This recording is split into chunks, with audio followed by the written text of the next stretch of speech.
Good morning, my friends. This is the Grimflayer, but I am not alone today. I am joined by two wonderful Patreon supporters. We have Juggernaut, aka Geekatman, who is hosting this video, who is streaming it, and who is in the pilot's chair.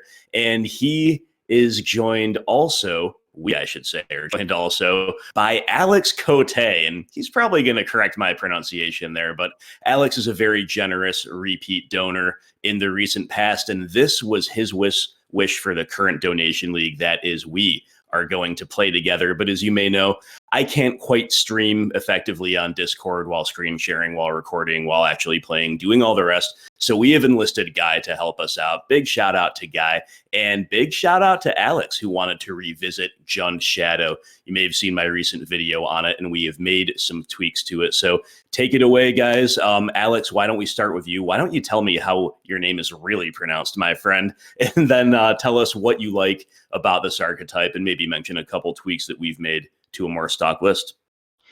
So for the beginning, it's Alex Cote. Oh, okay. All right. I accept. Yeah, but we're pretty close. So Thank you. the changes we made today, we add 2 claim to fame. So it's most the spice come from my friend Tommy Leclerc. So he just played claim to fame in historic and pioneer. Just giving ace to Kroxa is like really good. Yeah. Hasty Kroxa is a beautiful sight, and we do have a lot of other synergies with this in the deck as well. Definitely a spicy one. Does leave us a little bit more open to graveyard hate, but it's not like Leyline of the Void, Rest in Peace are particularly huge in the format. There's so much pressure exerted on every form of interaction to be value positive, right? That hopefully we can still grind through opposing spell bombs or clings or similar effects without losing too much ground. And it is really spicy. There is a lot to like about it. What else have we done that's different? Agadeem's Awakening is not a card I played last time out, and that's definitely a really strong synergistic card in any kind of Shadow Shell, really. Anything else you want to pick up on, Alex or Guy? If not Alex, Guy, what are you thinking about this? This is your first time piloting this one, right? Yeah, I'm looking forward to it. The list looks a little bit odd to me. I'm not seeing any Sprite Dragons or Stormwing entities. Yeah, wow. Should we splash blue? I'm not seeing the Metamorphose to power him out either, so it is a little bit odd. Okay. Yeah, definitely. But no, yeah, this list looks pretty strong to me. I play a decent bit of Rakdos Shadow. I think I have 3 5-0s with the deck now. Nice. With the help of Steven Mirabito, one of the other mods on the channel. Yeah, very good Shadow player is Mirabito. No, absolutely. I can only hope one day to be half that good. But this list is a little bit different. I'm used to playing the kind of more stock list, if you will, with no Scourge and Skyclaves, and you're playing Street Wraiths, and you're playing Lurrus in the main. This is a little bit more streamlined, a little bit more low to the ground, with early damage spells like Monastery Swiftspear, bolts to maybe go phase, Seal of Fire, hoping to power out that turn 2 Scourge, which I'm looking forward to seeing. Yeah, definitely. Good times. Alex, I note that almost every time you've submitted a donation league list to me, my friend, you want 4 Cleansing Wildfires in the sideboard. We're finally able to accommodate that. Are you? What's your number one most hated target for those? Is it Oops All Garbage, or is it Tron, or is it something else? Like a really unfair thing. So Tron and Oops All Garbage. Yes. Yeah, I just played a tournament on Spell Table and I just got killed by turn 2. So yeah, so Oops All Garbage. We're gonna shit on them. Sounds good. Sounds like all right, guys. Yeah, sounds like a good plan. Anything else we want to mention, or should we jump straight into the league? Let's jump straight in. Yep. All right, let's do it. All right, I'm gonna leave a pause here. Yeah. I'm assuming you can edit out. I just want to make sure that we're still recording. Yep. Yeah, we're still going. Looks good. Sweet. Nice. All right. All right. Heck yeah. Yeah. Let's do this thing. Mm-hmm. Yeah, I'm interested to see what it's like to have Lurrus as a companion because I play Lurrus main deck in mine. It's kind of like the Rock, you know, how you can really do either and it's just really good. I don't want to totally abdicate the concept of nuance because there is some, but like you almost can't go wrong. That's how I see it. Oh yeah, Either way. For sure. I mean, I think it mostly comes from people who have not played the deck, but I play one of Lurrus as a traverse target in mine, and I've heard people give the argument like, well, it has lifelink. That's not very good in a shadow deck, and my response to them is... You played it in Green Black the Rock? Well, in a shadow list, like in my Jund Shadow list. Oh, okay. Yeah, people say, like, well, lifelink's not very good with Death Shadow. It's kind of a non-bow. My response is, well, normally if I land a Lurrus, I'm going to untap and win the game. Yeah, so, and... I've got an idea. Like maybe for a next donation league in the future. I think it's I really love Lurrus and Companion, but I think it's really sad that we lose Liliana of the Veil. Yes.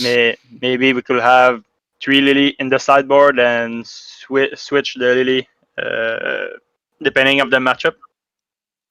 Yeah, I've seen that happening a decent amount of the time. I think it is very feasible. I'd definitely be down for that. And yeah, to your point, Guy, it's like, yeah, nominally there is a non-bow there, but especially with this Jund Shadow list, you really can pivot mid-range aggro as the case may be. And, you know, Lurrus helps you really pivot to the mid-range plan in a way that nothing else can, especially as a companion. So, yeah. All right, win in the die roll. Yeah. Yes. That's what we like to see. GG die roll. Let's go.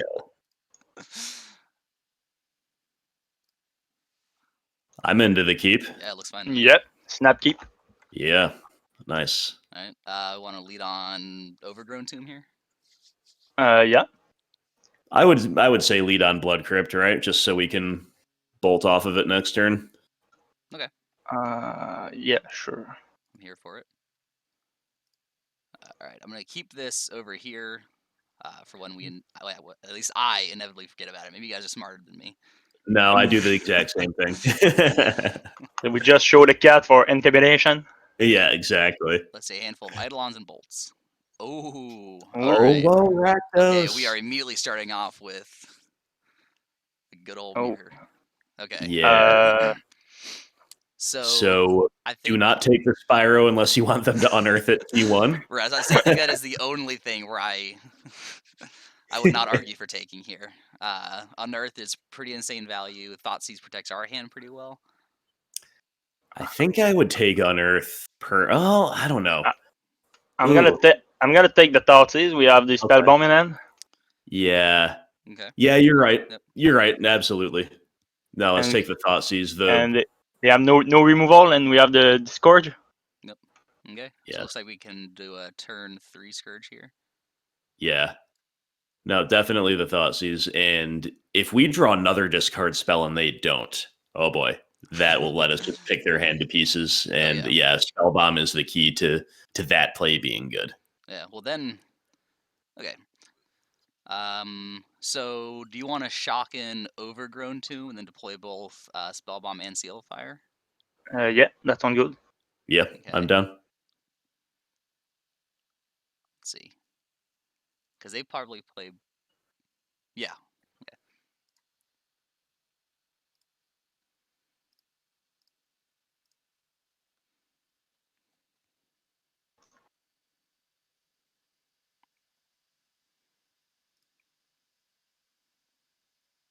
So these lists are they playing Blood Moon right now?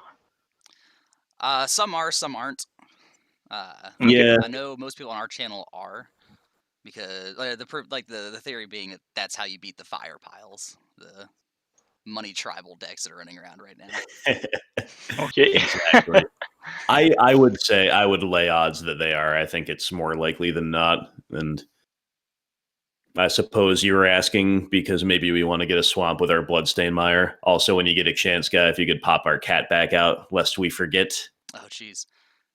Oh, and, no. OP Inquisition. Okay. The mid-range deck on discard. damn. At least they didn't get the Lurrus.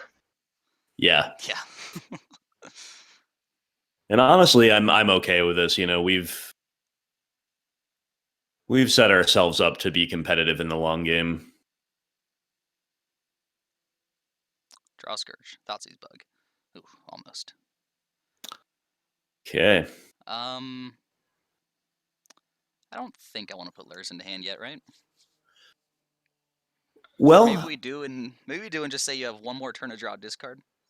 Yeah, I would think putting him into hand, get a swamp, put him into hand, it would be my first instinct. But I'm hearing alternatives. If you guys have them, I like it. I do think it's good to put Lurrus in hand right now. They just fired their only discard spell, and they're probably gonna play Seasoned Pyromancer next turn.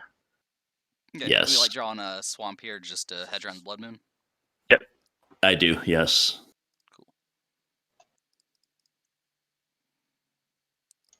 All right. Yeah, I mean, if they can't answer this Lurrus, starting this Nihil Spellbomb loose could be pretty backbreaking. Mm-hmm. And we Like, even just Seal of hope Fire loop. Yeah. no Lightning Skelemental one time. That would be pretty bad. Well, we got Seal of Fire beat that. Oh yeah, we have Seal of Fire. Oh. Yeah. Heck Yeah. So I'm not afraid of anything that much besides targeted discard. If they play Lily of the Veil, that could be possibly rough, but maybe a Seal of Fire loop takes care of her as well. Yeah, just no targeted discard. Now, something to note here, they did not deploy a swamp off the Prismatic Vista, which makes me think maybe no Blood Moon in the deck. Okay. Interesting. They could also fetch it up later. I don't know. Maybe that's just wrong. Yeah. No, that's a fair consideration. You do need double red for this, but they're pitching Unearth. They don't pitch Unearth. Just pitch 2 lands. That's probably pretty good for us. yeah. All right, here comes Bauble will be really great. Bauble will be a good draw for sure. Another Lightning Bolt. I mean, that's not the worst either. So we just want to fire off this Spellbomb replay with Lurrus? I think so. Do we want to kill the Pyro with Seal of Fire first? That's an interesting question. I think yes. Yeah, they could have redraw another Unearth. Yep. Well, we know they have the Unearth in hand as well. Oh yeah. Yeah, but the alternative would be just like not worrying about the Pyro for a little while. No. Right. And it leaves us vulnerable to a Skelemental top deck if we do seal it away. But I think sealing him is fine. So. All right. What are we fetching here? Shocking in like a Stomping Ground, just make good colors. Yeah. I would like to pay 2 life. All right, so Seal of Fire, the Seasoned Pyromancer. Kill their graveyard. Don't pay the black. Correct. No.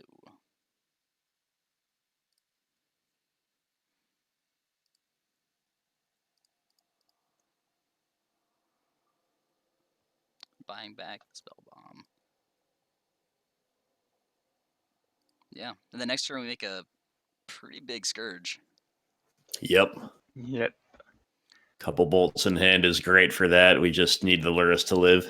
Yeah, I guess we kind of want to see discard out of them. Yeah, that'd be fine at this stage. We can still draw a Claim to Fame. Can likely honor the Scourge. Good point. The Honor of the Okay, Veil. there's the Lily. That's a good one. Yep, it is.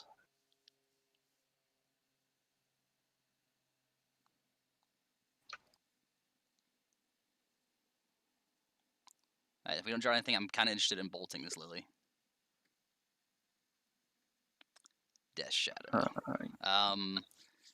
Yeah, so I think it's just bolt Lily, deploy a Death Shadow. Yeah. Sure, I think that's fine. Then hope they go for a bolt on it. We can bolt ourselves in response, kind of blow them out a little bit. Nice, I like that. Yeah.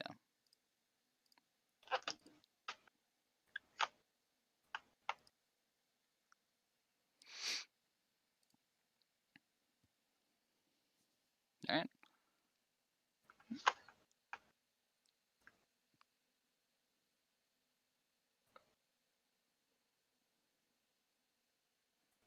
client is lagging just a little bit here. I'll try to keep the play a little bit quick. Yeah, you're doing good, man. I think this is not going to be a very short game. Doesn't seem like it. Magmatic Channeler. Nice. All right, well, that thing takes a bolt like an absolute champion. That's true. So we just bolt and draw a card and step. I like it. Yeah, I'm down for that. See if they've been slow rolling a bolt. Does not seem to be. They seem F6'd.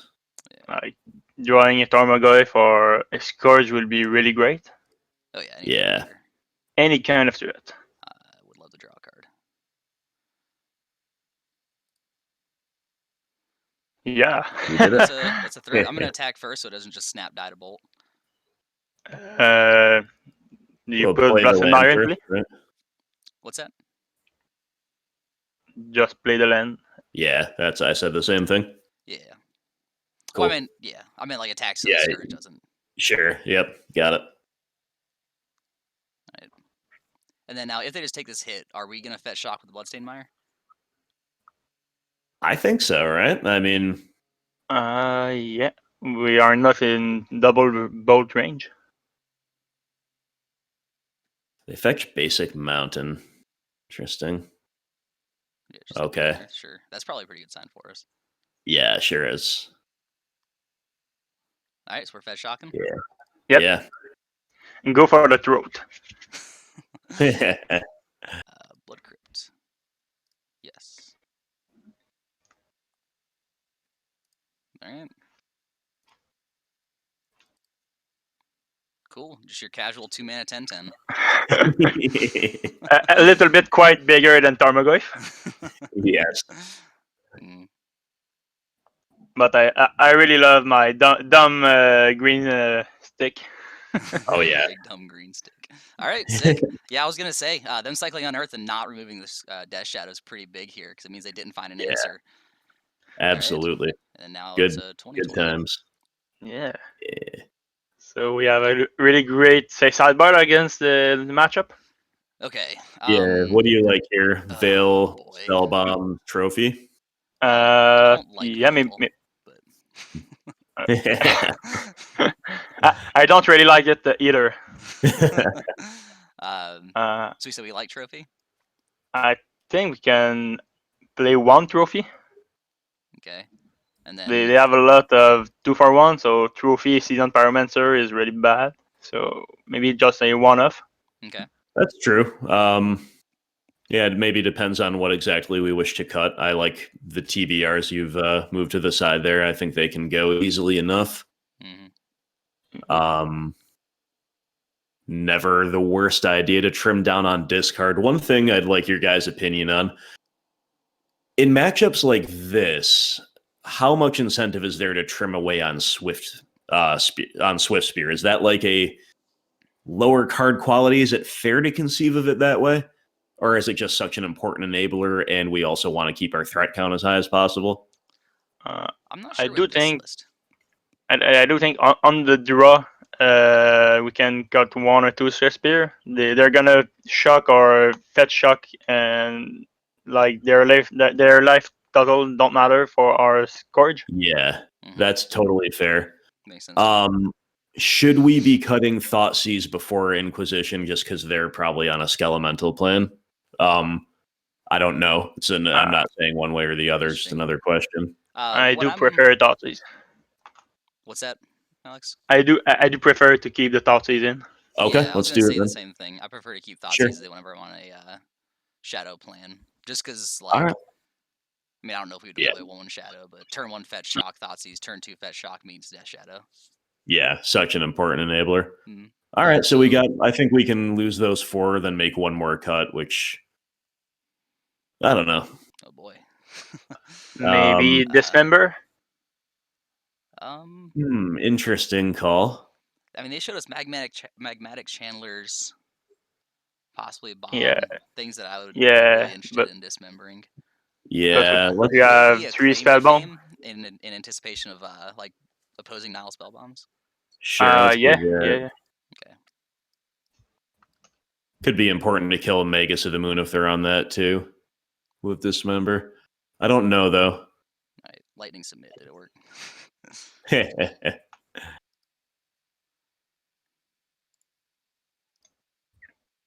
Yes. Nailed it. Never didn't have it.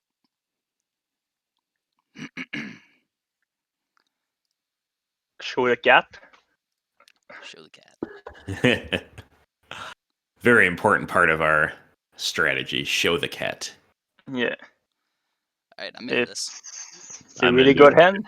Yeah. Snap keep. Yep. The amount of like very pleasing opening hands with this deck is so high. Yeah. It really is. We're just doing Jund things. Oh, there goes the Wrenn and Six. Yeah. Bye, Wrenn. OP did take a mulligan, though, it looks like. Yeah, I'm on to 6. I'm on to 6 on the play. Feel like that. Mm-hmm. So what are you guys' thoughts on this? The prevailing theory for mid-range, for like just straight mid-range mirrors has kind of always been you just cut discard. They're bad top decks. They're not good when the game goes late. Right. But more recently, I think that like in any mid-range mirror where an opponent has Wrenn and Six, you kind of are forced to keep in a little bit of discard. On the play. Really true. Yeah, go. Yeah, let's go Blood Crypt, Thoughtseize, and then I'll elaborate. I think that's a really interesting question to raise. On my part, I always keep the Thoughtseize in. Yeah, interesting. Yeah, I agree. Yeah. Get a threat. Like against Jund, they can side in a Huntmaster or a big Planewalker or a BB. Yep. A deck like this could bring in Hazoret or Kalitas against us too. There's still lots of that going around. Good draw from the opponent here, but we're still in a totally fine spot. I think I used to be a nearly religious devotee of the side out all discard plan and mid-range mirrors, but times have changed. Wrenn and Six is a great example, but there's just so many other cards that like they bury you if they resolve. Spyro's another one that we're seeing in this matchup. So the relative value of discard is higher. Ooh, interesting. Nice. Do we deploy that? So we know their hand is Magmatic Channeler. Just a channeler. I think we deploy it. Probably do deploy it, right? Yeah, with the host, we just like untap, push that, hit them. That gives them 2 draw steps towards a lightning bolt, 3 if they want to crack the Soul God Lantern without hitting our graveyard. Yeah, and if they do, we specifically get punished by Bolt for doing this if they draw it, but that is going to clear the way for our Lurrus, so I think we definitely deploy. Good draw. And the other thing that I was going to say about your question, guys, that there's just sideboards don't seem to have enough room for cards that are generically good in mid-range mirrors anymore. In the past, a lot of things that used to be good against specific archetypes also did double duty against mid-range. Like a couple years ago, you could play Kitchen Finks is a great example of that in a rock deck, and it's just not the same anymore. So you got to leave probably roughly half your discard spells in most of the time against most mid-range decks is what I would say. Yeah, that's another good point. More and more, I haven't done it yet, but more and more I see myself looking at my Hunt and Master of the Fells, my Jund sideboard, and just seeing a card that does not cut it like it used to. As much as I hate to say it. So sad. So sad. Slow right now. Yeah. So right. Okay, cool. We are connecting with Scourge. Sure are. So just play a Peatland, push the Channeler, plan on cracking Peatland in step. No, because Peatland makes Lurrus good. No, but we can lose 1 life end of turn. I don't. That's always like the weird shadow question. Is like without the shadow in your hand, do you want to go all in? They would do the Scourge on the battlefield. Yeah, but they have nothing in hand, so they really need to top deck like 3 cards in a row to punish us. Yeah. Alright. Push the Channeler. Attack with the Scourge. Yeah, they are almost certainly gonna cantrip with the Soul Guide Lantern here. Yeah. All right, how fast can a 1/1 Scourge kill? I think pretty quick. It's outside of bolt range. They don't draw it this turn. Since Scourge was printed, I'm really impressed with the Yeah. card. Yeah, so impressed. So we crack Yeah. into Peatland, or are we gonna lose a life? Uh, Yes. we have no other threat in hand. I think we can crack it and put Lurrus in hand in our turn.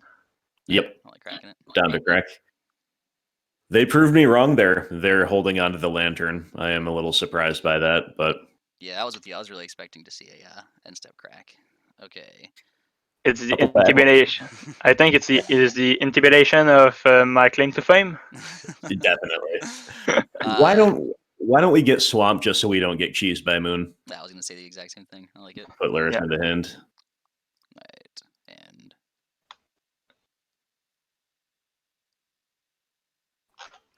I guess we'll do that for attack. So Beautiful Mirage basics, by the way. how long can a 2/2 Scourge can win the game? Oh, Alright, so now no. they're cracking this. Makes Yeah, sense. here we go. Yep. Push your bolt. Doesn't look like it. Okay, now it's outside of bolt range. I like it.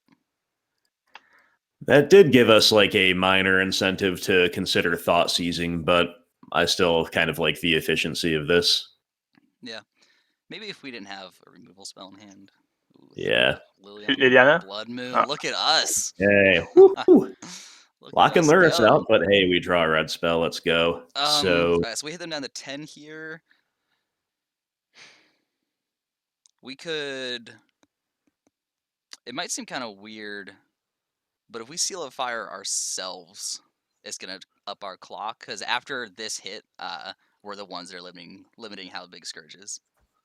what if we Thoughtseize ourselves and seal either ourselves or the opponent? How does that math play out? Because we can't cast Lurrus anyway. Yeah, so we Thoughtseize away Lurrus, and then just seal a fire ourselves. Sure. Or maybe we seal the opponent. Well, we'd have to actually do the math. But are we cool thought seizing the Lurrus? I guess that's the first question. Or the So trophy, yeah. either way. if we Thoughtseize Lurrus and seal a fire ourselves, that'll make Scourge a 10/10 at the end of this turn, which means they are dead next turn. So that gives them one draw step. Will it? Because they're still at 16. Well, it puts them down. Oh no, you're right. Yeah. So I think we thought seize ourselves, seal them Yes. Okay. before attacks. Yeah. Thoughtseize. And we should thought seize Lurrus because we can claim to fame.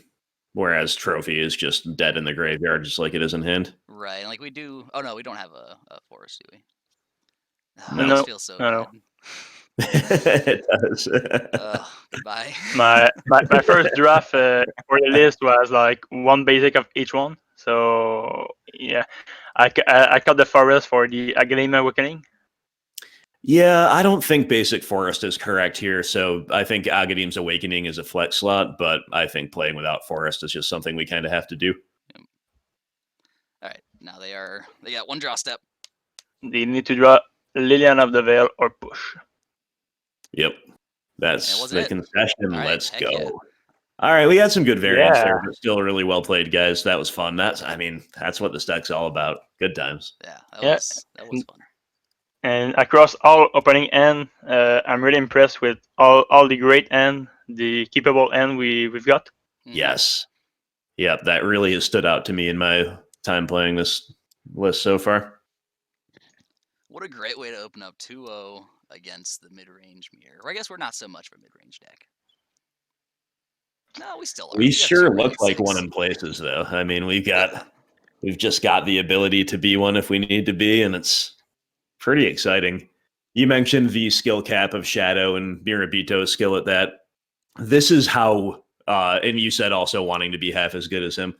This is how we can become more than half as good as the expert Shadow players, is by playing the BRX non-blue Shadow decks. Because they play like aggro and or mid-range, and it's just, like, really powerful. All right, we are against Obosh, the Prey Piercer. So Mono-Red aggro? Yep, looks like it. And we've got a nice keep, and we also have another deck that might be playing Blood Moon against us, even main deck. Yeah.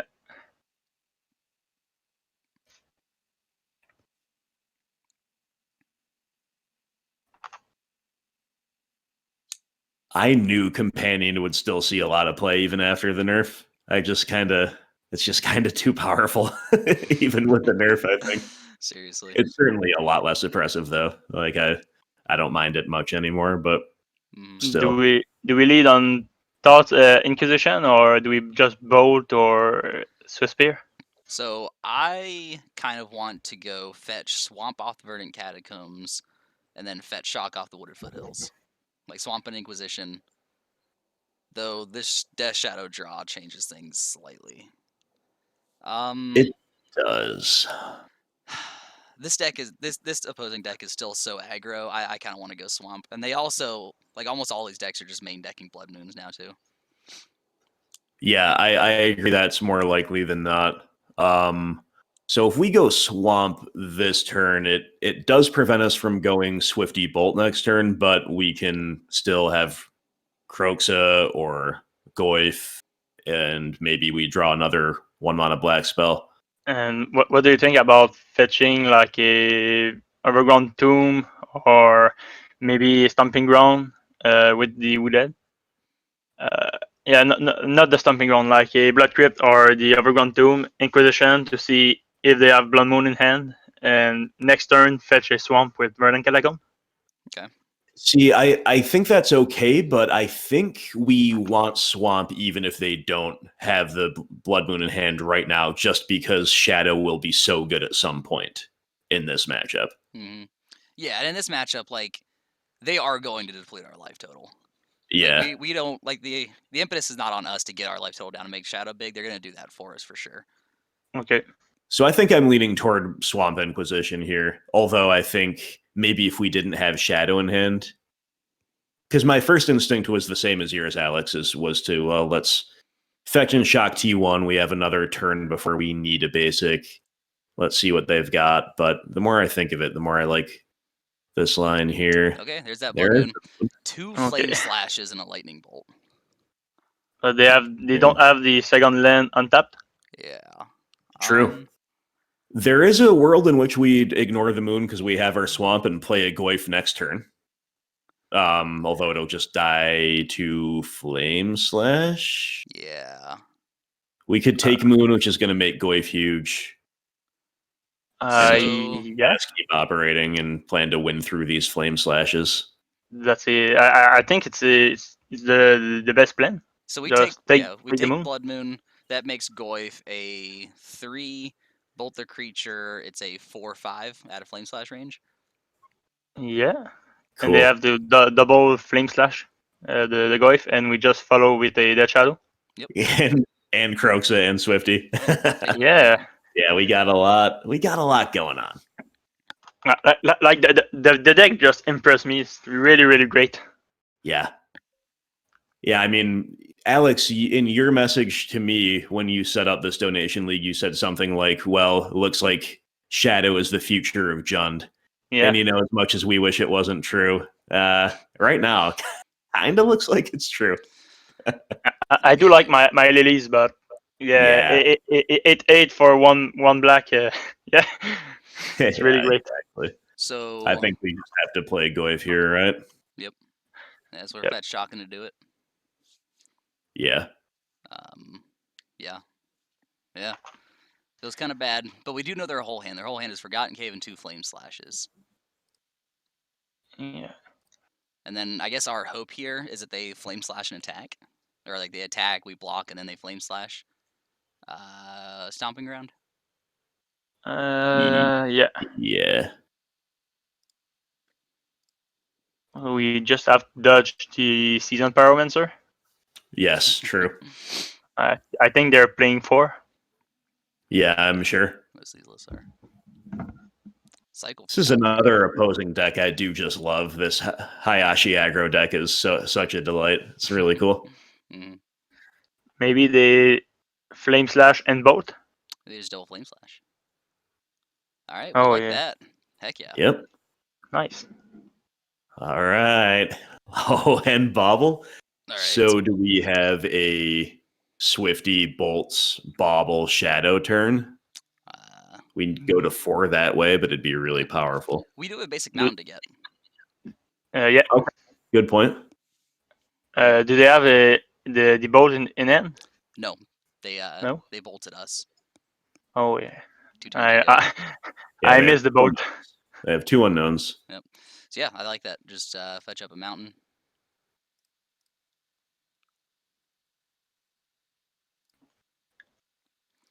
Then we got Swifty. And they Bolt can or play. Swiftspear. They can play a top deck Pyromancer. Their last land is the top one. They cycled the Forgotten Cave. They cycled, yeah. Oh my god! I'm not used to. I like to see the action on the side of the screen, like in the chat. Yeah, they're taking some quick actions on us, but I'll just go ahead and pop this now. yeah, might as well. You've got to forgive me. Oh boy, I'm a simple paper Magic player. They got the Spyro off the top. Spyro, but no third land. Oh, and we're just gonna die to burn spells though. Well, maybe that was just a light up enabler. Okay, they missed another land. Okay. Yeah. All right. Okay. So, we can make them discard the Spyro by going Kroxa. Yeah. Nice. But let's slow down here for just a second, because this is a really important turn. So we are currently hitting them for 10. Yeah. And what are we most afraid of? We're afraid of them top decking a burn spell, being able to cast light up, and then finding land burn, I guess. And there's nothing we can do about that. And I guess if they don't do that, we're just going to win because they can't double spell without doing that. Am I missing anything, or is that correct? Yeah, I think that is correct. All right. So I guess it almost doesn't matter what we do, actually.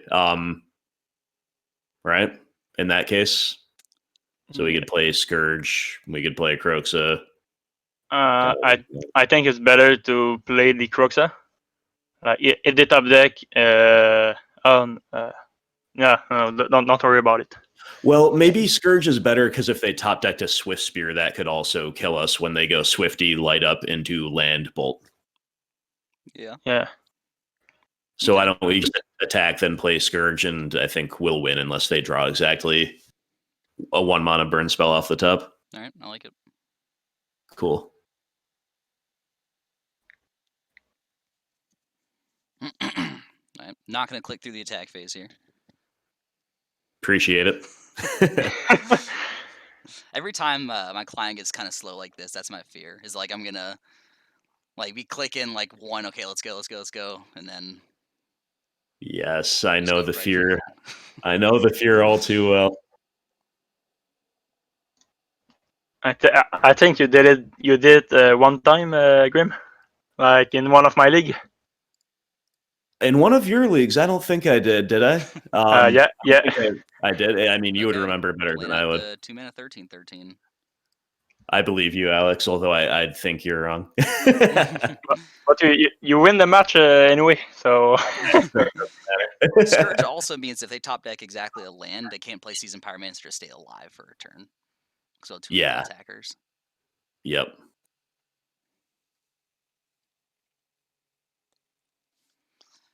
Looks like they're just passing. Yeah, I think they're dead, and they're just making us attack with all. They're definitely dead now with TBR.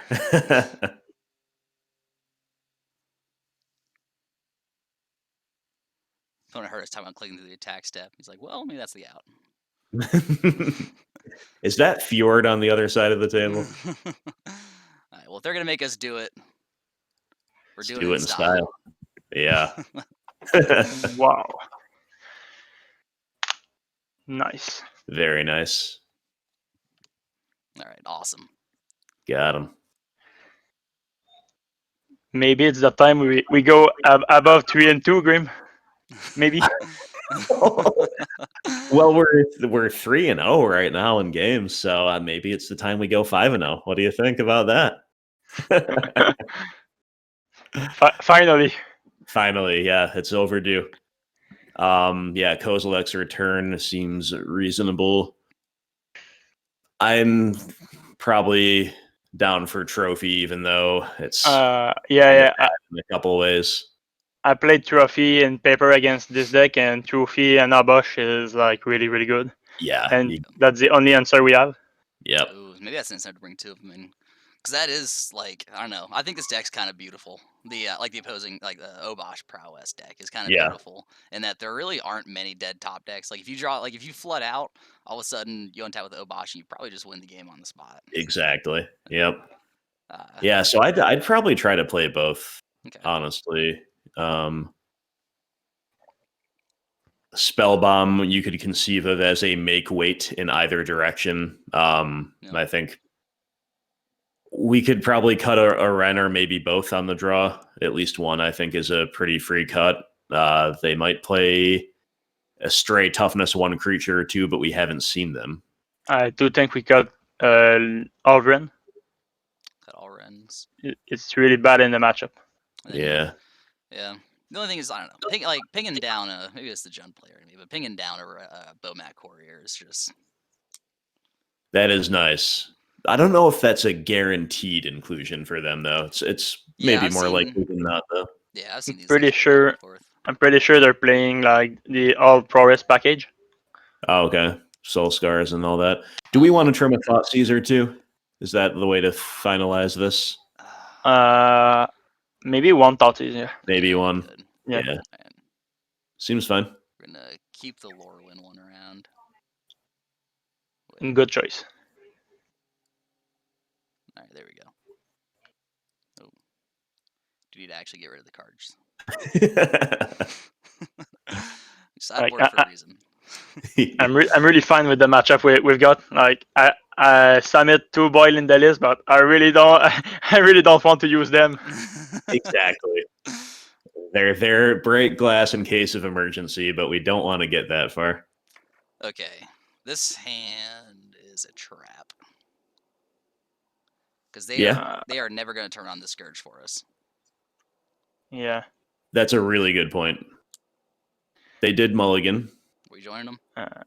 I think we're joining them. We are on a draw. We haven't looked hard. That's fine. This is better. Yeah, it's still kind of unimpressive, but I agree. It's better. It's more functional. Yeah, it's kind of but you can play a Goyf. They just use all their resources on it, and we just honor it. That's right. Claim to fame, baby. So, do we want to bottom this Blood Crypt, thinking we go turn 1, fetch up Stomping Ground, turn 2, Swamp? Interesting. Yeah, probably. Okay. I don't have that much experience with Shadow deck, so I'm gonna let you decide. Yeah, I like it. I think that's a really heads up call.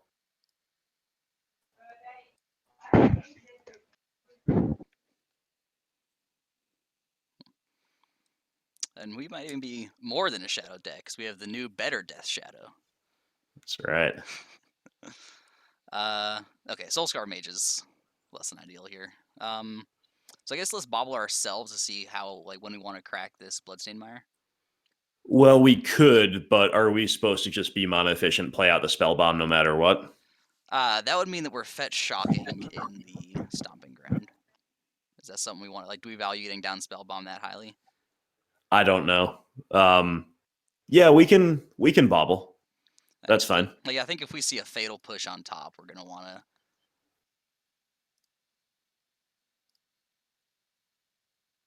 Tarmogoyf. I am pretty in the drawing another Tarmogoyf, I think. Hard to say no. Yeah, I think I'm just gonna pass here. Cool. So we just fetch Stomping Ground end of turn? Yeah. Yep. This Claim to Fame is also kind of sick in our hand. Means that, like, if they go all in on, like, double Flame Slashing a Tarmogoyf again, that... Yeah. Yeah, Claim to Fame is the future of modern Jund. It's the future of modern Jund. Heard it here first. I just hope we get a hasty Kroxa this game. That's all. This league, rather. That's just gotta happen. Or just a hasty Death Shadow or a 15-15 Scourge. Yeah, I mean, Oh, that'd no. be... Ooh, okay. Oh, no. You know, we're actually almost certainly going to lose now. That was a nutty turn, too, from the opponent. Yep. The second threat and a relic. Yeah. Yikes. Why opponent gotta hate?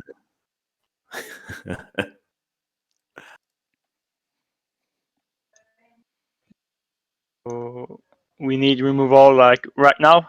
Yeah. Do need me removal right now. We're John. We can make it. We are Junned. We are technically Junned.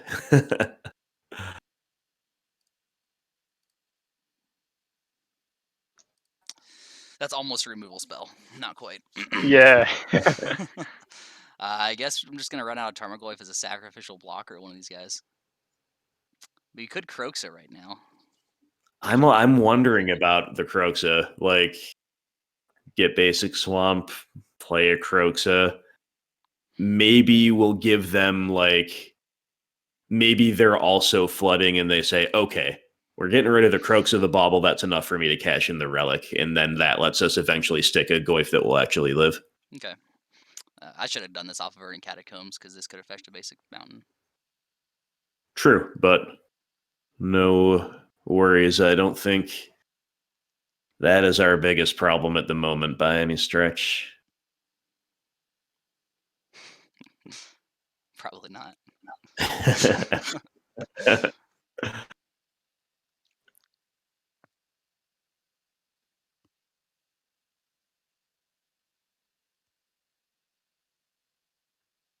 So if they decide to just pop Relic on their turn, which I don't think they probably will, then we would have a 2/3 Goyf. Oh, okay, cool. All right. Yeah, okay, so we have so... a 2/3 Goyf right now. Without instant in the yard. No sorcery. Maybe all hope are not lost. Ooh. I don't think we're Ooh, going to cast awkward. that. No, okay, I so we think are we very play punished. Spellbomb. Got a shock in for the Spellbomb. Super punished for using that Bloodstained Mire last turn. True. Is playing the Spellbomb worth 3 life total, or 3 life points? I don't think so.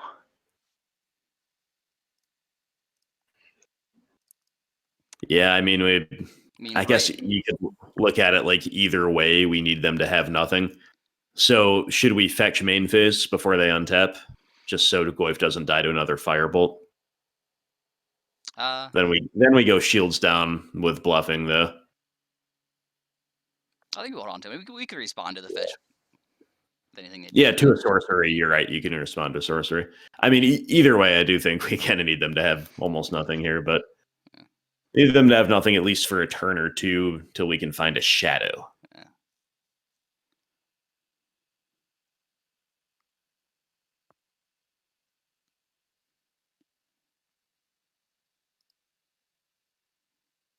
And I have a feeling that this Tarmogoyf is not going to get the trade off in this Soulscar Mage. Probably not, but we can try.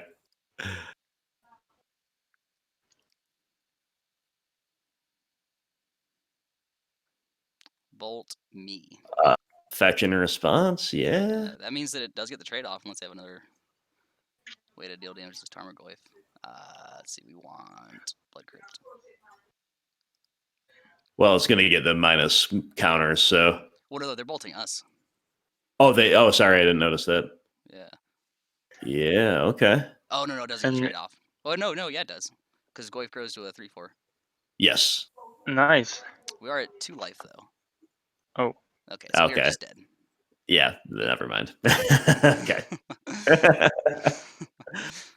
Yeah, but things on the play are way better for us. Yeah, exactly. I had a really scary progression. Yeah, for sure. Okay, on the play, we still haven't seen Bowmat Courier. Wrenn and Six is better on the play if they had shown us that, but they didn't. Right. I think we're good like this. I do too. I mean, there might be a little scope to just bring in a Dismember, just for max removal. Yeah. So again, that Spellbomb looked pretty bad that game. Yeah. Could we conceive of Dismember over a Spellbomb? I think Yeah, I like that. easy enough. Alex, you game for it? Yeah. Let's try it. Yeah. Like the Dismember.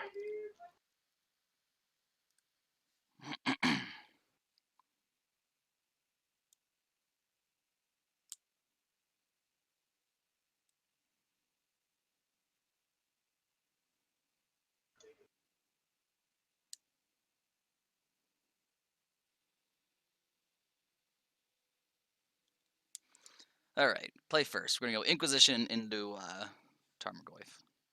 Let's show us another impressive end. Come on, deck. Come on. Come on, we got this. Let's go. What's it gonna be? 7 lands. Yeah, for the opponent, yes. Okay, this nice. is kind of cool. Nice. I am about it. Mm-hmm. Yeah. Yeah, so I guess we're just going turn 1 attack with Swiftspear off the Blood Crypt. Yep. Correct. I will keep. So, how fast can we deploy the Death Shadow? This hand turn 3. Also, Turn 3. important note, we saw them discard Blood Moon to our Kroxa last game. Yeah. Yep. So that still is Yeah, Moon is still likely in. It's going to be worse, certainly on the draw for them, but still think we should assume it's in. Right. Blood Crypt into Swifty. Which makes our hand a little awkward in that, the Bloodstained Mire wants to fetch Overgrown Tomb or Stomping Ground as well as Basic Swamp. Right. So yeah, what it's another reason. Yeah. Firebolt the Swiftspear. We're cool with that trade. Oh, can we unearth and attack with double Swiftspear? We could unearth double Swiftspear. We could also just play a Swiftspear and pass holding up Bloodstained Mire. Can you zoom in on Claim to Fame again, please? Yes. I just wonder,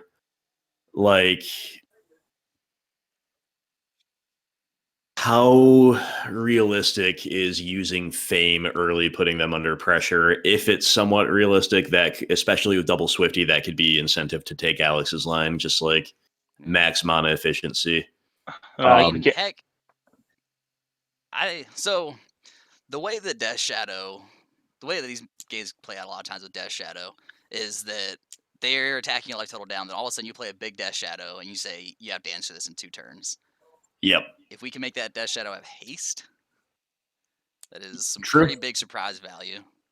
Yeah, I think right now we just play Swiftspear, fetch shock, claim, and attack with 2 Swiftspear, and next turn can just bolt and maybe Shadow if we play Agadeem. Yeah, also remember they are on Relic, so just like resolving claim before that comes into play is definitely a thing. Nice. Yeah. So I'm going to grab an Overgrown Tomb here. Yep. Yeah, I mean, hope we don't get cheesed by Moon, but yeah. But it's pretty soft to a Moon here. I think we can play Shadow before they play Moon. Yeah, definitely helps. And if they tap out turn 3 for Moon, we just kill them. Yeah, fair enough. I like it. Seems good. Yeah, say, all right, opponent, you want to play Blood then? Right now, see if they're playing only 1 threat. Oh, yeah, sure. Okay. Right. Honorable hand. Oh boy. Whoa. Nice. So we can Uh, play both. Yeah, let's just play both, right? 4/4 and 1/1. I mean, that's no, we can't play both, can we? Yeah. Oh yeah, we make a 1/1 Death Shadow. yeah. Ugh. They have already used 3 removal spells. Obviously, they have a lot, but what are we more worried about? I think I'm more worried about getting locked out by Moon than them trading 1-for-1, even with one of our premier threats. All right, so you want to play out a 4/4 Scourge and a 1/1 Shadow? I guess so. Alex, is that your line? Yeah. Yeah. I mean, if they have Flame Slash and another normal burn spell, then yikes. No, they don't have that. No. Yeah, they don't have that. You're right. All right, let the record show I'm hesitant. If it works, I agreed completely. If it didn't work, then I told you guys. That's my stance here. I respect it. Oops.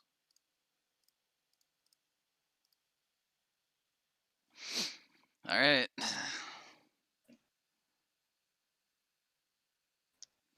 Playing out a 1/1 Death Shadow against these mono red decks, just some real energy. I think a really great draw. Okay, so now they don't have priority to bolting because we can Blood Crypt. We're gonna shock in this Blood Crypt and then we just bolt ourselves. Yeah. Yep. Okay. Look at that. Look at that. I would love to pay 2 life. The deck is really great. See, I told you guys the whole time. Do we fame? I don't know what you guys were even worried about. Next turn, guys. Do we fame like the Shadow? Yeah, that's. We probably should have done that this turn. Probably. I'm gonna roll me. That scares me. So they missed a land drop. They puts us to 7 life. There are no 2 burn spells that could get us from 7 life. Yeah, I'm just gonna bolt us. Well, I think broadly that's good, but if we bolt them, then Scourge is a 7/7, and then a 12/12, and we probably can't lose from there. But they have only two lands, so maybe bolting ourselves. It is pretty safe to bolt ourselves. I'm just exploring the full range of possibilities. But, if they cannot have a haste threat and a 3rd land, they would have played one or the other last turn, right? So probably safe to bolt ourselves. All right, so if we bolt ourselves, Death Shadow becomes a 6/6. They take 10 this turn down to 6 life. Then we have 2 lethal attackers. Yeah. Okay, cool. And we will draw a Temur Battle Rage, so don't worry. It is. Yeah, definitely. I do think it's close. All right, so theoretically, we bolt ourselves. They have the other 2 bolts in hand and a firebolt. They probably can't beat a 12/12, right? No, they can't. I think there's a very small chance that they could untap and kill us, even though it is very small.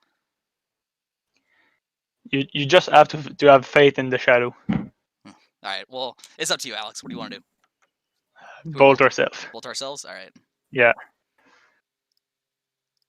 I could sit here talking myself in circles. Yeah, definitely. But man, if we took we took the make them have it line to even get these things down in the first place, and that worked out great. So let's do it again. Yeah, I think they really should have bolted the Shadow where we were tapped out. Like if they wanted to take a kill on the Shadow, I think they should have done. I agree. Let's go, dude. Nice. All right. Nice. we took a really long time compared to them. So yeah, I was about to say, yeah. But we're having tons of fun. Pablo Zoo, if you watch this later. For the record, guys, am I a really greedy player? So yeah. All right, 2-0. Yeah. Very nice. Mm-hmm. The first step for the 5-0. Yeah. That's right, man. Let's just hope not to face Europile. Yeah, as I say, it's all fun and games until we run into Money Tribal or Mistake Tribal, whatever we want to call the deck. Yeah. Yep. Fire piles. But we've got the beating of them. It's just going to be unfun, but we can win. That's so I'm not even scared. I'll just be annoyed.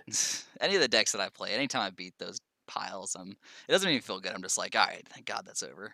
Exactly. All right, we're another die roll. GG Dial. Yeah, that's right. Hit him with that in chat. This hand is okay. So they showed us Lurrus. I am inclined to keep this.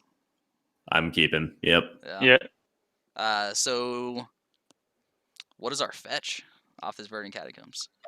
Because we like our hand wants turn 1 red. We could Just- also Bubble ourselves. yeah. So we could bobble ourselves. I think. How do you guys feel about this? So we're definitely keeping, right? Yeah, I think we're keeping and possibly not playing Swifty T1. Yeah, I was gonna say I think if we bobble ourselves and we see a land on top, we might just want to push with we just want to like pass with push up off the Right. Catacombs. But if we don't see a land, I'm kind of into deploying the Swiftspear.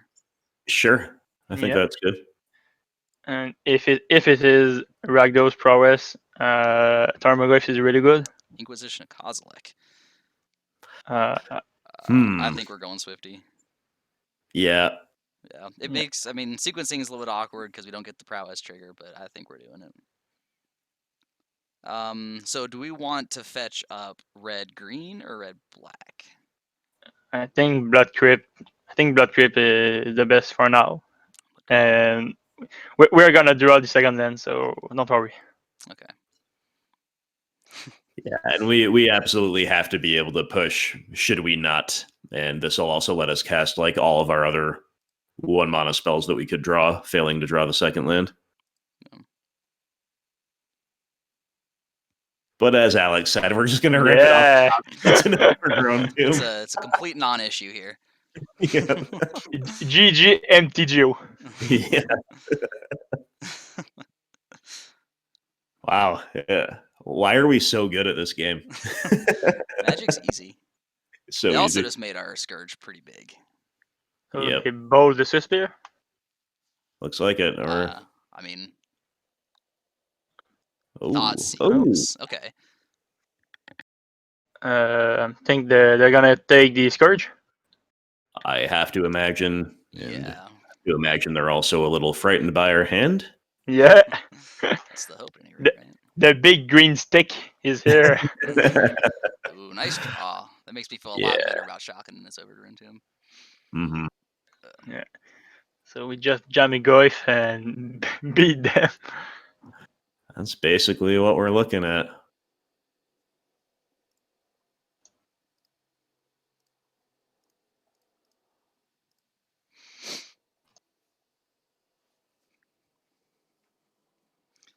You mind popping out the cats just for the sake of completion and the graveyard? Yeah, thank you.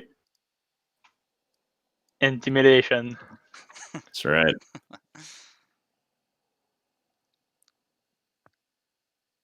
Okay, they are operating off Peatland. They do have a shadow. They know about our push. Maybe they have the Apostle Blessing. Yeah, that's here. Okay. We are totally gonna play that. Just attack with everything and. Well, so we want to Fatal Push first, I think. Yeah, no, I don't think so. You don't think so? No, I think we just attack with everything and maybe second main phase play Shadow. And if they want to use the Apostle Blessing, we just push in response. See, the thing is, if they have an Apostle's Blessing, I don't think. I think they're definitely not going to use it. I think they're just going to say, like, I have a Death Shadow, you attack me for 5, now that Death Shadow is a 6/6. Oh, okay. Yeah. Yeah. Because I think, like, if we Fatal Push this thing and it doesn't resolve, I think we're going to wish we hadn't attacked. Okay. Let's do it your way then. What do you think, Grim? I'm kind of on the fence. I mean, my thinking is if we Fatal Push this thing, the Apostle's Blessing, I don't think we want to attack. I definitely understand that. That's 100% valid. At the same time, this is kind of a unique opportunity to really, like, if they do have Apostle's Blessing, but they also don't have a great way to kill us on the crackback or to stop or to remove our threats, it could still reward us, especially because we have a couple threats to potentially deploy of our own. So what I'm trying to say is we are in a unique position where attacking first is actually viable, where normally it wouldn't be. Like my greed helped us win the game before, so well, I think the max greedy line is to just attack and then deploy a Death Shadow and a Tarmogoyf. That puts us pretty dead to a TBR. Yeah. No, it doesn't. Not quite. Yeah, no, I it mean, doesn't. Okay, so you guys just want to attack and deploy a Death Shadow and a Tarmogoyf? Yeah. Say beat our wide board. Right. I'll say yeah, but I am still a little on the fence over it all. But right. Alex is more convicted here. Let's do it. Yeah, that's what I'm gonna throw you under the bus if it goes wrong, Alex. It was all your idea. Yeah, that's the way. If it works, like the earlier round. If it works well, then I was on board. They do block the Swiftspear. Interesting. Yeah, I mean it is a free block because the Death Shadow grows in combat. Yeah. Yeah. So like Swiftspear's not going to die, but neither is the Death Shadow. Just a free block. All right, so we're just playing out our homies. Yep. We play Agadeem and just do we play Shadow or Tarmogoyf? I mean, are we playing both? I think we hold up push. Okay, so which do you want to play out? I think if they can play Temur Battle Rage and protect the Shadow, Tarmogoyf soak up more damage. So maybe Tarmogoyf. Okay. It's more mana efficient too. I like it. Yeah. It also they don't know about the Death Shadow. Right. They also don't know about that, but they do know about the Goyf. So they could more freely attack. Although if they attack that just tells us that they have TBR, right? Yeah. Because if they don't have TBR, we take it and they're just down on the crackback. I know some of the list are playing either Mutagenic Grow or Apostle Blessing. Yeah, so we push in response to this, right? Whatever the spell is. Yep. They're not going to give us a window? Yeah, I think they meant to add black, like push a Goyf or something. Yeah, I kind of do have the sense that they don't have a clear path here, which is one reason it's nice to just kind of do the risky but proactive thing of attacking. Okay. And yeah, they're bolting upstairs. Yeah. Push Death Shadow in response. Yep. Yeah. Cool. Rewarded for our line. I'm gonna take all the credits, please. Yes, you are. Grim says, "See, I told you so."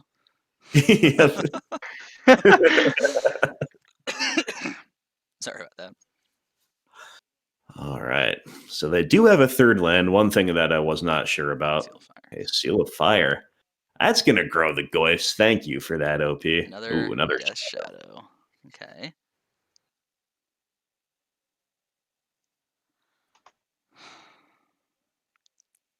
Whoa. Okay, I was going to say a land is a pretty good draw because that'll let us deploy Shadow, put Lurrus into hand, but I think that was a good draw. I think so. So we play both, and do we attack with? Okay. We attack with all of them. So we attack with everything. We're still not dying to a TBR because we just have this Scourge. Yeah. They do get to kill a Tarmogoyf, but then we put them down to. We're dealing 6 either way here, because either we connect with the Tarmogoyf and a Swiftspear, assuming no other removal. We connect with the Tarmogoyf and Swiftspear, that's 6 damage, or they kill the Swiftspear and Goyf is now at 6/7. Yeah, that's true. If they have removal, it's a bit of a disaster. Yeah. But if they have like a Fatal Push or something, we get in for 0 damage and we lose we just lose every creature we have. Yeah. It's still probably fine to do that. It's also probably hard to lose if we just do nothing and play both these threats. I think that's what I want to do. I think I want to just play an 11/11 and a Death Shadow. We just have to be like extremely greedy, but I think we're gonna end up with the win. All right, so we're just playing these non-attacking. No, we attack with everything. Oh. Yeah. Oof. That's the greedy line for sure. You're staying in character. That's scary. Let's do it. Let's do it. It we're scares doing me it? too, but let's do it. All right, I'm going on record. I'm not on the fence. I think this is not the right move, but I'm doing it. Attack with all creatures. All right, if they fetch here, I'm gonna get real scared real fast.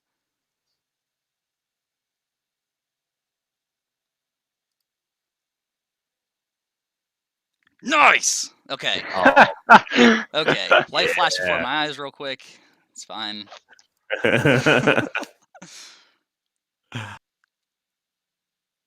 We are still dead to TBR.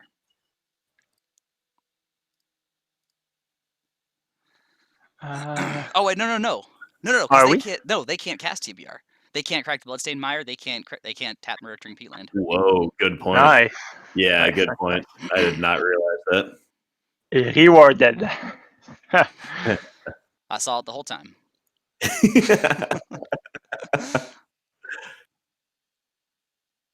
How can you beat our board opponent? You can't. I mean, we're gonna throw both creatures in front of this thing, right? Yeah. Well, okay. We know for a fact they can't TBR, right? Yeah. We know they can bolt. Yeah, we know they can't TBR. They can bolt. Yeah, but they lose on the crackback. Yeah, so if we throw both creatures in front of them, we just kill the shadow and they lose. Yeah, I kind of want to just throw just the shadow in front of it. I think ultimately it doesn't matter, but like I don't think it matters. Yeah. Whatever you want to do. All right. Yeah, like they cannot throw TBR in front of it. Or they can't TBR. Yeah, this is just an attack to check us for a gut check. Whatever, and then we're gonna kill him. Let's just show him the gas and then attack. Yeah.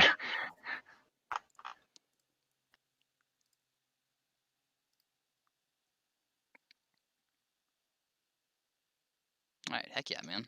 Yeah, nice. The greed OP. Well, yeah. Greed OP. Okay. I think I'm gonna Veil Summer here. Kozilek's return is good against like one of their threats. I don't think that into it. No, Assassin's just is necessary evil. And do we play Spellbomb? Yeah. At least one, probably two. I mean, obviously it gets a little clunky on the draw sometimes, but real good card. Now, these lists usually only play 2 basics. How cheesy are you feeling? I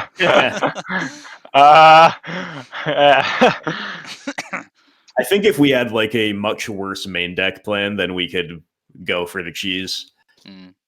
As it is, I think we want to stay more on plan. Yeah, I agree. Maybe next time.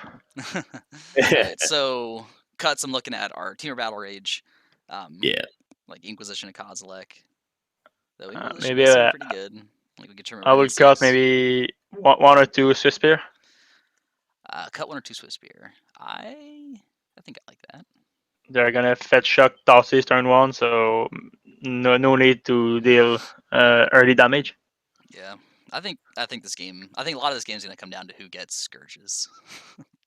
Yeah. Are we sure we want to cut that Dismember? No, actually, I meant to mention that.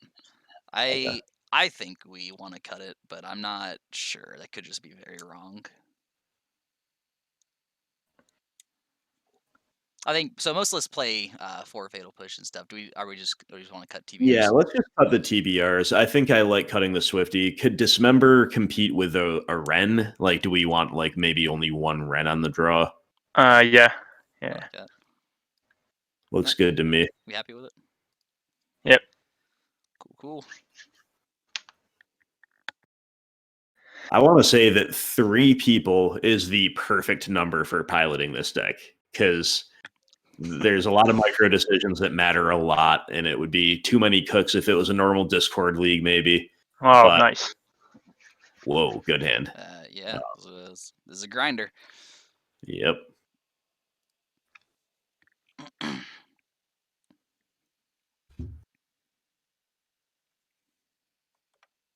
What do we want to fade? Turn 1 Swifty, maybe? No, Thoughtseize. I mean, yeah, that's not good either, obviously. But So they take Wrenn or Veil? yeah, I mean, we have a lot of high priority targets. Our hand is going to be real scary for them. Yeah, They take Wrenn. Makes sense. All right, so we want to bobble ourselves to see if we want to deploy Blood Crypt or Fetch Shock. Yes. I think having drawn the 4th land, we kind of need to do that. Yeah. To avoid drawing a 5th. Lightning Bolt. I don't think I'm into that. No, I don't think it's really good in the matchup. Yeah, I think we just want threats. Yeah. Okay. Or pushes. You want to Fetch Shock in the Blood Crypt? Or Blood Crypt and the Thoughtseize. Or no, I guess we get Overgrown Tomb, so yeah, Crypt. Yeah, let's get Tomb here. My brain was registering that as Overgrown Tomb. Never claimed to be a smart man. I'm not a smart man, but I'm a greedy man. One and the same, my friend. Wow. Okay. Oof. That is a hand. Yikes. That is a hand. Yeah. Jeez. I think you can make an argument for just about everything. Yeah, I think they're snapping off the Thoughtseize if we don't take it. Mm-hmm. One of our better paths to victory might be to find a threat and protect it with Veil, but right now... Yeah. Like, Veil is just kind of rotting in the hand against their hand. Yeah, it is. I think we just take the Seal of Fire. It's the only way they can lose life. Well, I mean, they are one fetch land away off the top from deploying yeah. Like if they steal themselves, it's only to 13 anyway, unless we also leave the Thoughtseize. So taking away the Thoughtseize, I think is better than taking the seal, because Thoughtseize accomplishes the same thing for them. I think it's between Thoughtseize and Shadow. Either a Shadow or the Thoughtseize. Yeah. Leave it up to you guys. I don't feel super strongly either way. I think Shadow is the better option. They're like 4 and away to play Lurrus and buy back the Shadow. Okay. Right. Yeah, so we're just kind of giving up on Veil, but against their hand, I think that's fine enough. Oh man, should have taken. I don't know. We did. Yeah, we should have taken the Thoughtseize with that draw. Yep. There's a Tarmogoyf. Sorry, we're gonna draw another one. Or draw a Scourge. Almost. Yeah. So I guess I want to upkeep I want to play out a fetch land, upkeep Bauble ourselves. Yeah, that's fine. Yeah.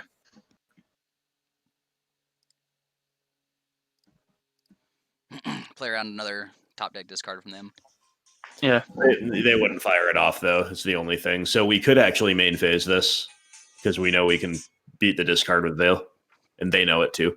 Yeah. And so if we want to try to get rewarded by drawing a discard spell or a threat, we can draw another Shadow or maybe a Scourge. Just have the Veil of Summer to protect it. Yeah. I mean, it's a minor decision. Do whatever you want. Like, we don't need to upkeep Bauble, though, like we otherwise would if we didn't have Veil. That's all. But it's still totally fine, too. Nihil Spellbomb. Do we want that? Do we even? Do we want that? Well, yeah, I think we want it now that they drew the land for Kroxa. Yeah. Yeah. So we just throw the Blood Crypt. Yes.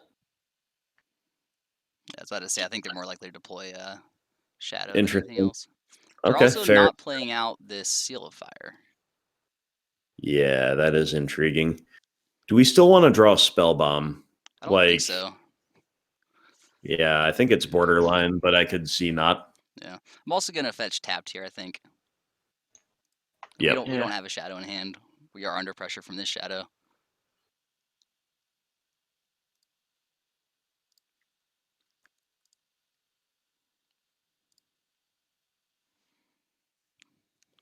Okay, Bauble. that was a good one. Nice. Yeah. Hopefully that's not a fatal push. That kind of screams. Oh no, hopefully it's a fatal push. You kidding me? Yeah. So I'm gonna shock in the Blood Crypt, play out the Scourge. Yep. Cool. Like the combination of Scourge and Veil of Summer is like absurd. It really is. And then Bauble OP on their upkeep. Yep.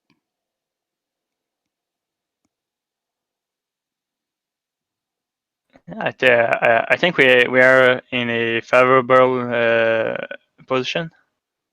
Yeah. It's definitely an interesting one. Draw Spellbomb. Okay. Veil of Summer as our back. Yeah. Mm-hmm.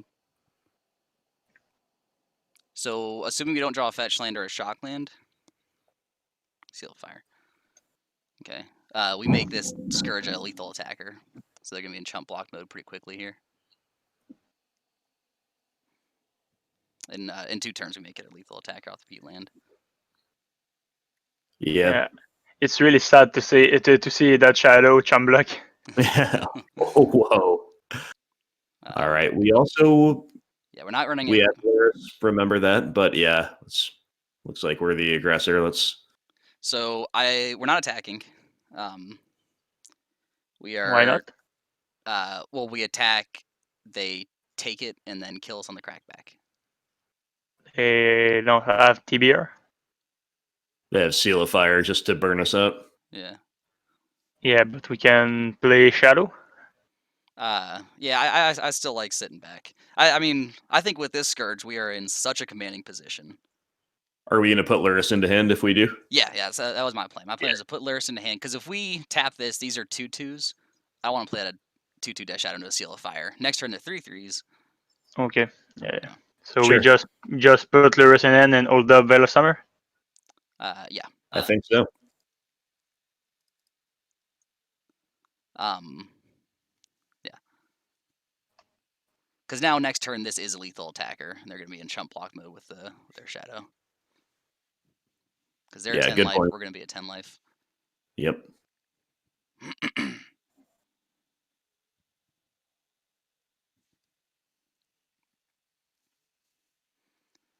mean, I said it in sideboarding, right? It's going to come down to who gets Scourge and Skyclaves. You did. Bauble us.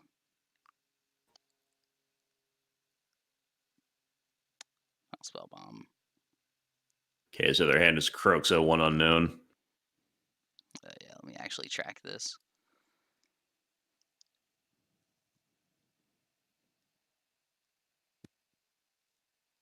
All right, they'll have 2 unknowns. They know about our Bauble. Okay, so we have to tap the Peatland pre-combat in order to make the Scourge a lethal attacker, and like also use the mana. So I think we have to deploy a Shadow pre-combat. We could not deploy a Shadow and then just play Lurrus looping Baubles holding up Veil Summer. I think I like that play, honestly. Just keep the Death Shadows in hand, play out a Lurrus, and then start looping Baubles. Yeah, and they're forced to chump block with the Shadow. Yeah. Yeah. Yeah, Lurrus, however, does die to Seal of Fire. Shadow does not. Well, so my thought was that if they have a bolt in hand, it can't, like, they're not gonna be able to bolt seal the Death Shadow. Because like next turn we're gonna be playing out 2 big Death Shadows. Right. I think I prefer the Lurrus way. Okay, so just pre-combat, play out a Lurrus, loop Bauble. Yep.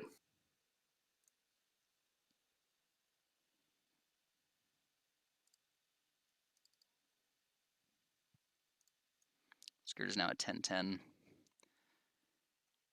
Then I will buy back a while before giving them priority.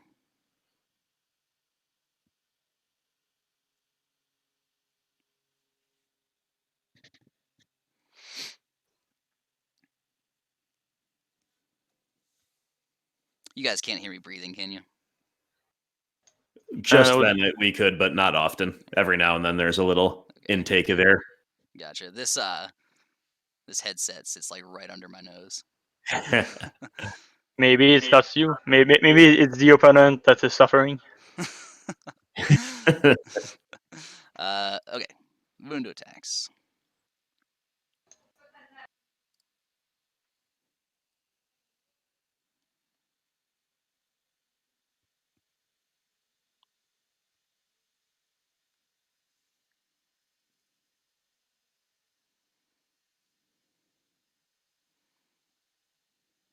Going to Apostle's Blessing.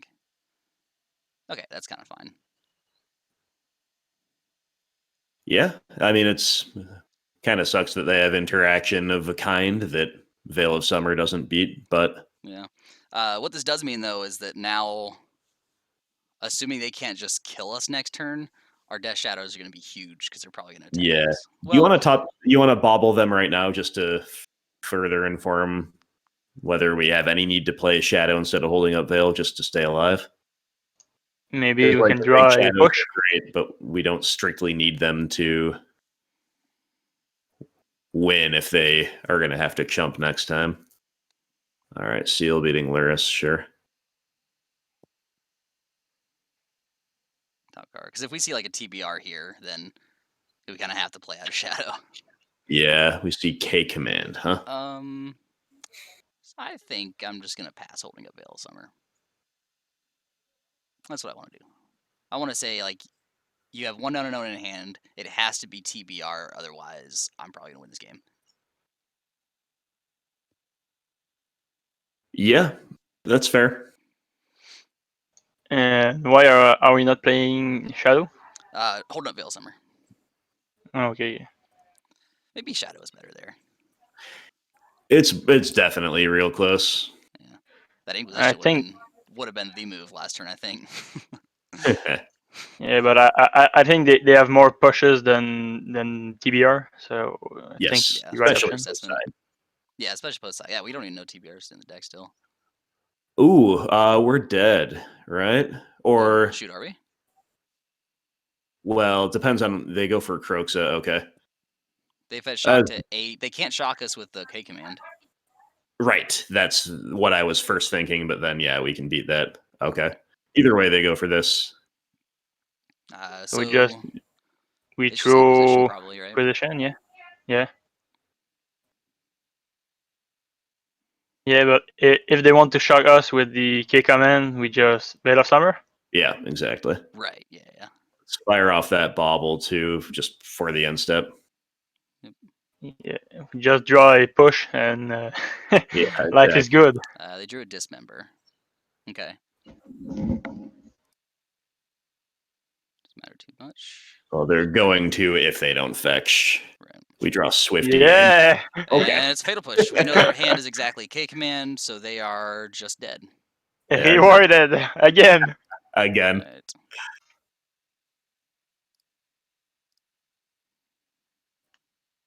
And again, sorry to the opponent for the enormous disparity in time. That's literally the only thing about this league that is not amazing. Like everything else, like I swear this deck is so fun to play. All these Scourge and Shadow variants. All right, so 3-0 with a cashed lead. Yeah. Well done, guys. Good times. It's really fun to play as a group like this, like all the decision. Yeah. 3 is a perfect number, like I said, I think, and yeah, we're doing it. Heck yeah. 3-0 is my favorite place to be. 4-0 is my least favorite place to be. Yeah. All the pressure's off when you're 3-0, and all the pressure is right back on when you're 4-0. All right, 3-0, 3-0. We're doing it, guys. How are you feeling? Alex, how are you feeling, my friend? I'm very excited for the first time. 3-0. Yeah, it's good times, huh? Yeah, maybe it will be better this time than a 3-2. I hope so. I don't know about a quick 3-0, but a 3-0 for sure. We are on the play? We are on the draw this time. Yeah. I'm into the keep, honestly. Yeah, I'm kind of into it as well. Oh yeah, let's do this. I know the greed monster Alex over here is always for it. Yeah. Maybe, but oh. Oh, we get to play against humans too? Vampires! Oh, no. Ah! What? Be still my Well. beating heart. We are 3-0 against Insolent Neonate off an Ancient Ziggurat. Okay, it's that makes me want to Thoughtseize. Did Uro get banned while we were asleep overnight? Like, what happened? How is it possible? Yeah, I'm thinking about the Thoughtseize too. Yeah, I think I want to Thoughtseize. Insolent Neonate either says I'm on some Drank Vampire. I'm not going to call it Drank. I'm on some awesome Vampire build. Or it says I'm on some graveyard shenanigans that need stopped. Yep. I really do hope it's not going to end up like the blue-black zombie in the last league. I don't think vampires can bring that much pure card draw to the table as we saw last time. Oh, okay. So it's elementals playing Insolent Neonate as a discard outlet. Okay, that makes a little bit more sense. Fascinating. So it kind of has to be. Well, no, we can take Risen Reef and plan on pushing. Though if we take Risen Reef, then they just untap and play Thunderkin Awakener when we can't push it. So I guess it just has to be. We have to take Awakener right now. Yeah. Okay. Elementals are still a very cool deck, and it's very cool to see them in the 3-0 bracket for sure. Yeah. We're gonna see the Kozilek return in the side. Yes, we sure are. No. Sheesh, that's gonna be vicious. Right, I do think they don't have any Lord. Okay, so we drew a land. We have a lot of options here. Yeah, I was gonna start. I started to talk through a line 3 different times. Yeah, exactly. Same here. Okay. Well, it's gonna start with the Shocked-In Blood Crypt and a Swiftspear for sure. Yes. And then I think holding up Bolt is really interesting because they do play Skelemental, but playing Nihil Spellbomb seems really good to me right now too. Playing Spellbomb does seem really good. They don't have an Aether Vial, so if they untap and play a Risen Reef off of a land that they drew, that's not that bad because creature's probably not going to enter. So we just play Swiftspear and the Spellbomb, or do we hold up Bolt? Yeah, I'm thinking Spellbomb here. Yeah, I think I like that.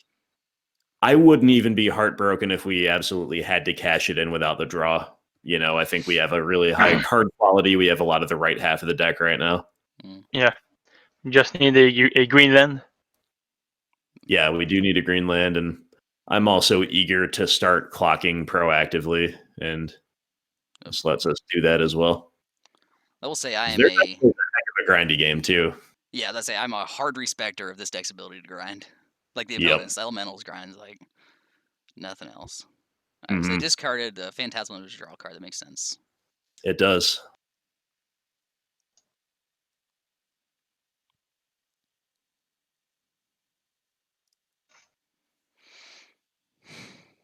So OP wants to see a third land, specifically one that's either green or blue. They also would like to see Thunderkin Awakener, I'm sure. Instead, they found Aether Vial and no third land, no Awakener. Yeah, pretty good for us. And we just draw the green land. One time, deck. One time. Oh. Still not bad though, because it's letting us triple spell if we need to, cash in Spellbomb. So I guess I think I'm just gonna move to attacks. I don't want to push or bolt this thing. I think those are much better used on a more impactful spell and instantly. Yep. Yeah. Definitely. Yeah, so I'm just gonna just move to attacks, and then I don't know if I want to shock this in. Yeah, we might not even need to shock. Actually, my first instinct was we should, but they're gonna loot here. I will say Aether Vial is kind of scary. I think it's a pretty much too late right now. Well, so this game I think is definitely gonna go long. So we're just gonna play this tapped, right? Pass. That's fine. Yeah. Okay.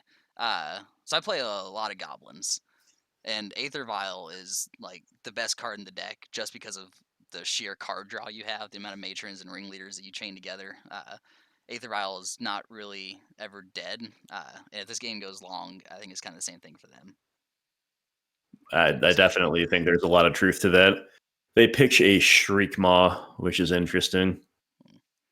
I would love You'd think their removal would be relatively few and far between against us, so I don't know what's in their hand. They probably didn't want to draw another basic mountain, though. Yeah. Do we want to... Okay, I was thinking we wanted to probably do something on the end step, maybe if just cracking Spellbomb. Yeah, I do think so. Yeah. Yeah, maybe good. Do you guys maybe want to go just full race mode and double bolt them? That seems kind of loose. I'd say one bolt at the most. I think I'm kind of into just dealing one. Yeah. Maybe we just crack the Spellbomb, hoping to draw a Greenland, and we just play Tarmogoyf. Crack Spellbomb now. I don't know. There's a lot of graveyard shenanigans. I think we should have done it last turn, or if we haven't, we should wait. There's something that reward us a Greenland, a discard spell, another threat, but I just know like this deck does interact with the graveyard fairly heavily. Yeah. I'm a little bit hesitant to crack the Spellbomb. Just like we do have a lot of gas in hand. Let's crack it now, though. Crack it now? I would say so. What do you think? I think it's pretty close. So, what do you want to do, Alex? Yeah, they're playing a Wiccaner. We do just a ton of removal. I'm really greedy from the beginning, so yeah, crack it. Right. Staying in character. Yeah. It's paid off so far. It really has. It really has. What do I know? Yes. Pay the cost. Ha! Greenland. Oh, yeah. Easy. GG die hole. What do I know? So Goyf, Bauble, hold up our bolts and push us. Seems great. We've also got Lurrus that could go into hand at some point. Yeah. Sometimes this game is really too easy.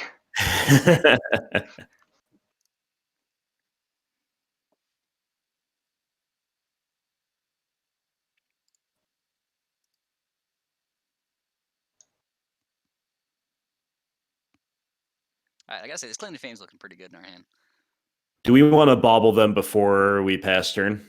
I don't think. I think we can wait, but yeah, why not? I don't think it matters that much. I don't think it matters either way, yeah. But okay, Cavern Souls. Okay. Yeah.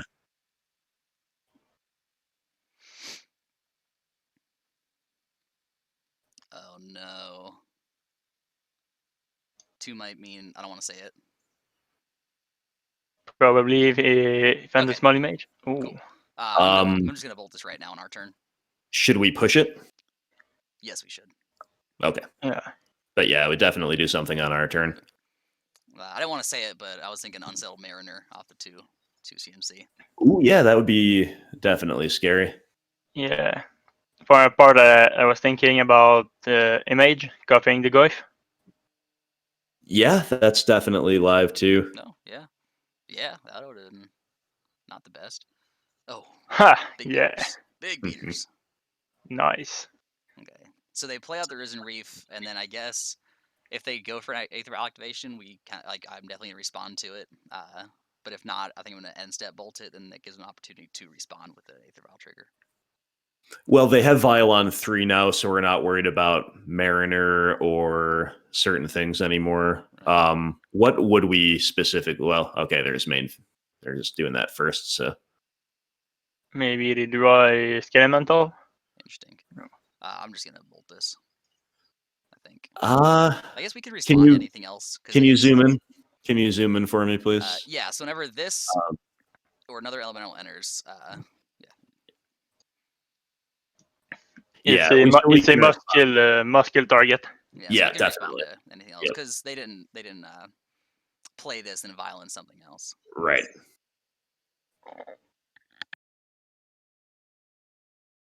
So we don't know anything else about their hand.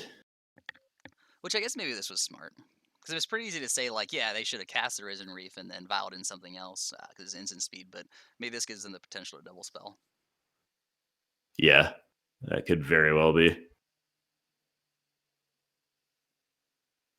Alright, I'm going to bolt this thing. Yep.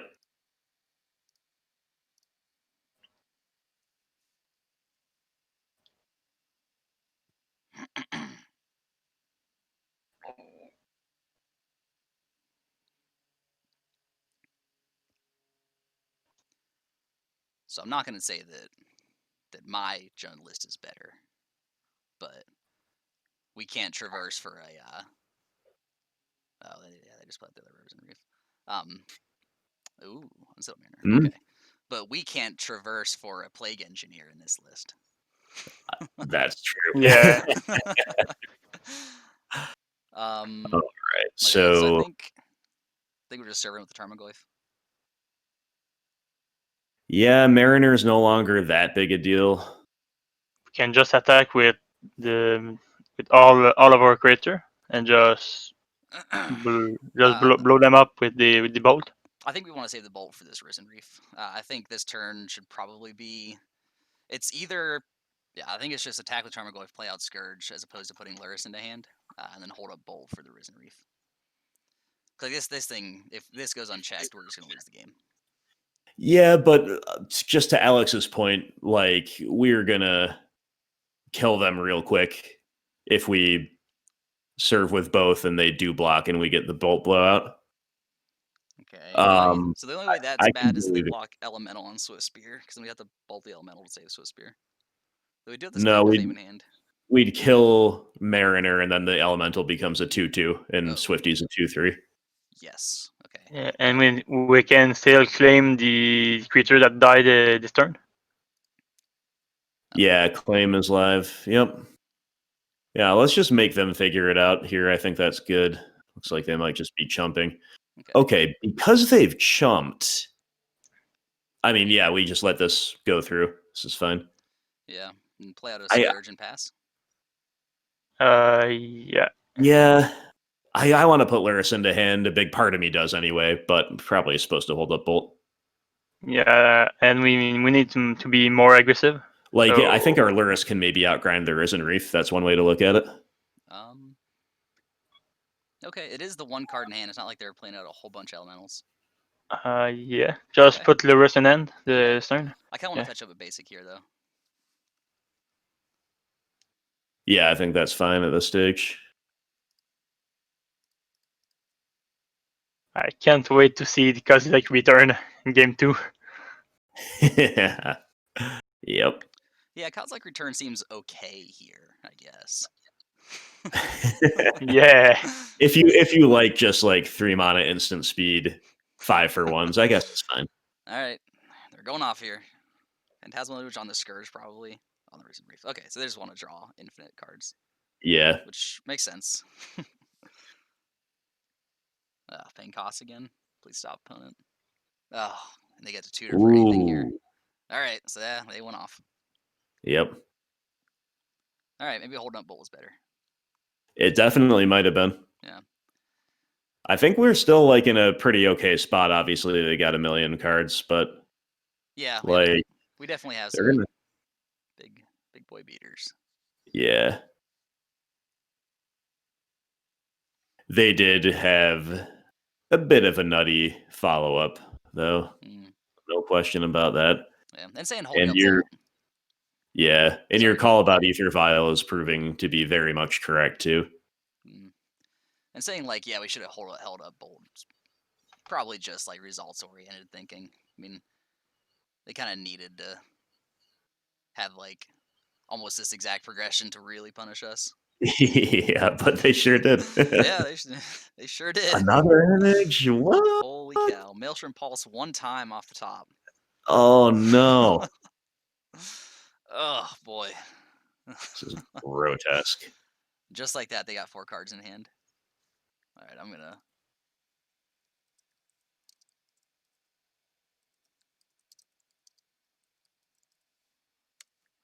I mean that in all earnesty. That is not sarcasm. I think Elementals are a sweet deck. Then they got this 6/6 beater here. Okay. How do we do this? Lurrus buying back Bauble is probably gives us the best chance of like being able to take care of multiple problems. Yeah. 1, 2, 3.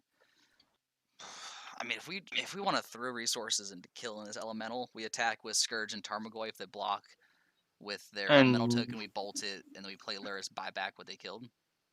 Yeah, or we can just claim, and next turn just give ace to something. We just buy back with Lurrus or something like that.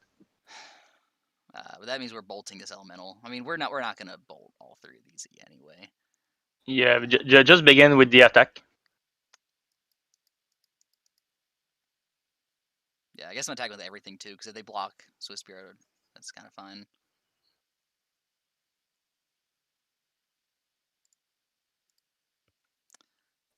Oh wait, did we just leave ourselves dead? No. No.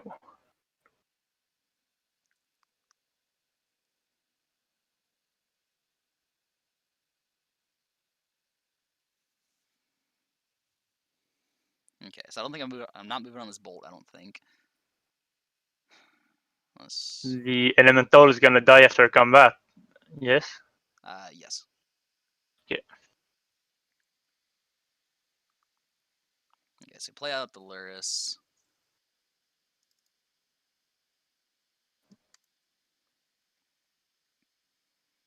Buy back a Tarmogoyf. Or do we? I guess we just buy back Bauble. No. We just. No, we buy back just Spellbomb because no. Just buy back the Bauble. Use the black mana to claim the Tarmogoyf and hold the bolt. So they have a Vesper Lark in hand. So I think we'll want to buy back Spellbomb. Oh yeah. Okay. Yeah. Yeah. Mariner attacks his Spellbomb, right? Oh, jeez, it does. We'll have the mana for it. We just need a shock. It's not the end of the world. They don't have direct damage. Yeah.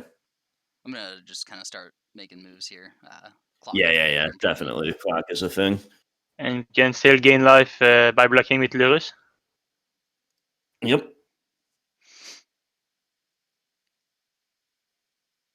Glad to see the claim getting its share of use here. Yeah. Still need that hasty Kroxa at some point, but that's for round 5. Yeah.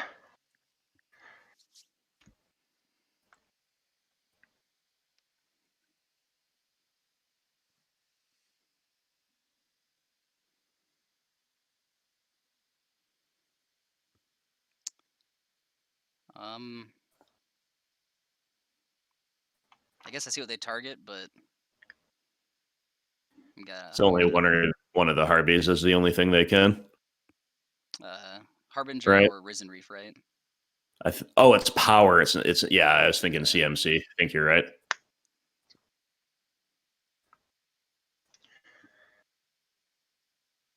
We're not dead yet. It's a good thing. I think we need to hope to draw TBR. I think that's what we're trying to do here. Yeah. Right, so I'm just gonna fetch shock, Spellbomb them, pay for the Mariner tax.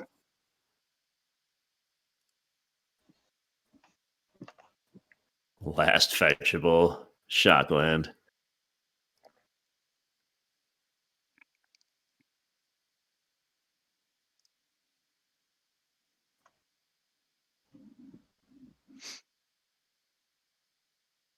Mariner's so brutal. You should break it after Evoke resolves. Is that true?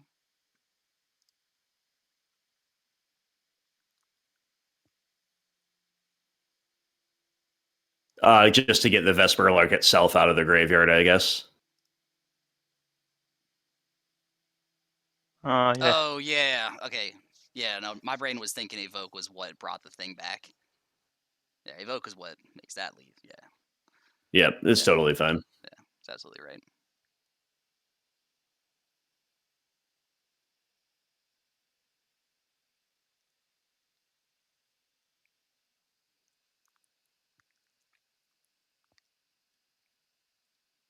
Yuck. I haven't seen Omnath in these lists before. Oh, wait, are we just dead now? Yeah. Direct damage. Damn. 1, 2, 3, 4, 5. Oh, Skelemental too. Oh my goodness. Okay, I'm gonna concede. Yeah, they got us. We are super They got good. us. Yep. Yeah. Good game. Okay. Absolutely my fault for suggesting something not holding up Bolt. Do we beat that progression anyway? Maybe. So Maybe. the phantasmal image copying the Risen Reef was pretty big. Yep, that was. No doubt about it. Okay, so Spellbomb, Kozilek Return seems kind of medium, but I guess we'll play it. Yeah. Assassin's Trophy is probably fine. Just critical. Gotta mass have those removal. trophies, yeah. I think I want to keep it. Yeah, I want to keep it in TBRs here. Yeah. I think 3 Spellbomb is maybe too many Spellbombs. I think 2 is probably okay. 2's probably about right. Maybe instead of moving away from the stuff we've been moving away from, I would call Claim to Fame into question more here. Yeah, I was about to say Claim to Fame is not the greatest. Because like I don't think it'd be killing many things we have. Like they have Shriek Moths and stuff, sure, but yeah, we win that type of game most of the time anyway. Yeah. Everything else is looking good. I think we can maybe trim maybe 1 Swiftspear and 1 Thoughtseize, maybe. Swiftspear seems. I don't know. I think Swiftspear is probably pretty good. I don't think they'd be dealing any damage to themselves to turn on our Scourges. I think we need a critical mass things to do that. Yeah. I agree with that. At the same time, what else are we going to trim? I do like 1 Thoughtseize going. I think that's about right. And if we are not trimming a Swifty, we need to make 2 other cuts. Wrenn and Six seems insane. Yeah, that card's insane. Maybe it's a second Thoughtseize. The thing is, like, I mean, I hate to keep going back to the whole Goblins thing, but I think against Goblins, like, you leave as much discard as possible because it's turn 6 and they still have 5 cards in hand because they're drawing a whole bunch. Like, it's never really that dead of a draw. Yeah, I know what you mean. I guess Kroxa is conceivably cuttable here. I think we can cut Kroxa, yes. Cut Kroxa. Yeah, so then, yeah, let's cut a Kroxa and then let's cut either a Swifty or a discard spell. Maybe we cut the other discard on the play. Okay. We call our threats in. I think this is fine. Why Kroxa? We have a cut to make and everything is good. Right. I think Kroxa is perfectly fine here. But it's a little bit too slow for a matchup, I think. Yeah. Okay. Like discarding 1 card when they draw 5 or 6 in a turn, it's not gonna do a big difference. Mm-hmm. All right, let's keep Kozilek's Return. Not a Kozilek's Return, but this hand is pretty good. Needs a fetch land to be perfect, but yeah, I think we're supposed to keep it despite the really unusual lack of black. Shoot, yeah, we can't go turn 1 Thoughtseize. It's the only 2 lands that don't make black in our. Yeah, but I think with we can play Wrenn and we have Kozilek's Return. I think we must keep it. Yeah, Wrenn's really good against them. Got the Bolt for the Mariner. Yeah, let's keep him. We probably got to play quickly here if we're going to take him to game 3. Yeah, all right.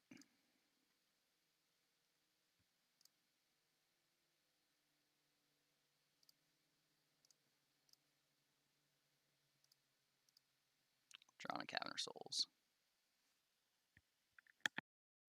TBR. They play a Vial. Okay, I kind of want to play out Tarmogoyf instead of the Wrenn and Six.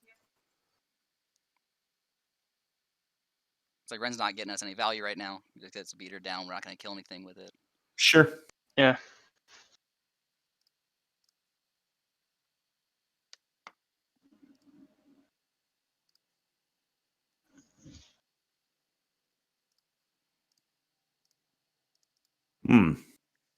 This is a weird game too. A lot of little things kind of not going our way. We're not really getting relevant info off the baubles. Still haven't really turned on our hand to its full potential, but yeah, still a lot to like.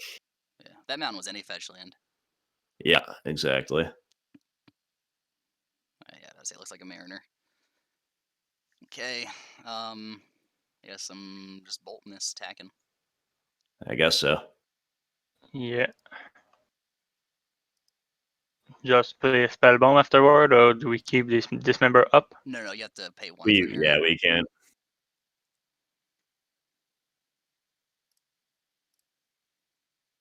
Oh yeah, with the tax. Yeah. Yeah, it's pretty tough.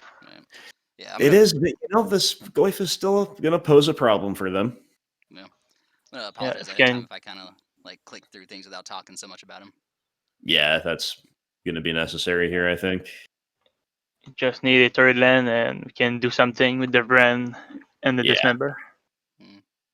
And Battle Rage at Tarmogoyf is still a possibility. Yeah, it sure is. I do like Temur Battle Rage on Tarmogoyf. They're elaborating off a lot of pain over there, too. Voice Resurgence. Okay. They're managing. Okay, that's a Okay. fetch land. That's we don't have a forest to get, though. I know we're at 20 life. Okay, so I think.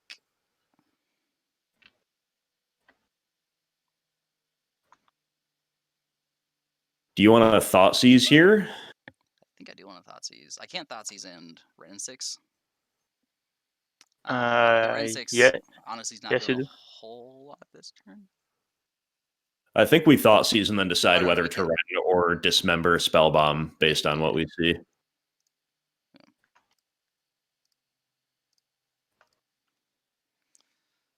Simian Spirit Guide, Manamorphose, Veil Summer. Yeah. Calling it here. Putting in a what?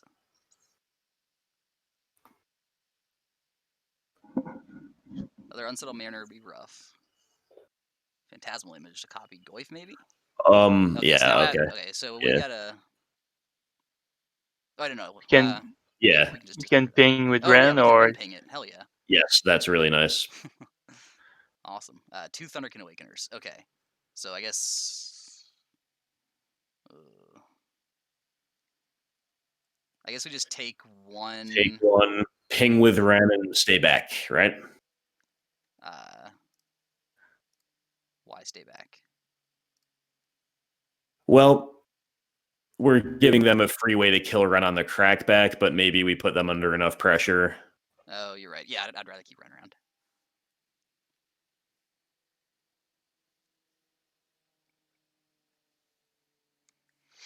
Okay. They can honor the image with the Awakener. Yeah, we don't care about that too much though. Yeah, we get to eat the Awakener in combat if they're doing that. Yeah, we just kill the Awakener and then either Wrenn ping or... Might just draw a card here. Harbinger. Okay, it's a good find. Pretty good top deck, yeah. They get tech, or they're just gonna get grind. Maybe we should have attacked last turn. Just got grind. And we could have, like right now, attack with the Goyf and Battle Rage. Yep, Battle Rage is definitely... Yeah, that's fair. Okay. I'm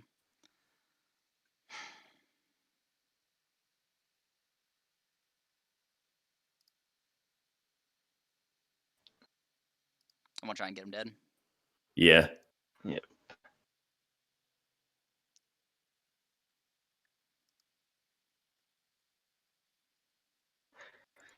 So we play another Goyf and hold up the Dismember?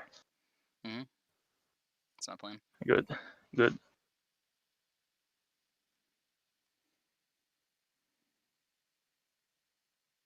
Not yet. Not yet on the TBR. Thought about it though. Not quite yet. Spellbomb or Dismember? It's Dismember. Yeah, Dismember is better. Yep. Like they got the Thunderkin Awakener in hand, but whatever, so they're gonna put in the Risen Reef right now. We can dismember it without giving them an elemental token. Maybe. Yeah. Yeah, because we know their whole hand. So, Yeah, that's what we got to do. Yeah. Yep. Nice. Maybe there's gonna be a game 3. Maybe. Looking that way. If we can get to a game 3 without Kozilek's return. Yep. Nice. They hit a land off the Risen Reef. It's probably good. Makes Fiery Islands better though. Yeah, they took a lot of damage with their land. It They sure get did. Risen Reef back with Undercrypt Awakener here. Yep. Though if they just swing out, then they're dead.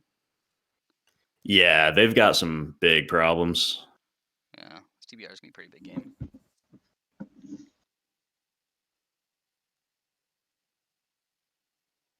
Start by closing the islet. That's good. Clogs up their mana. Would very much like to kill them next turn so we can have like 8 minutes left on the clock for game 3.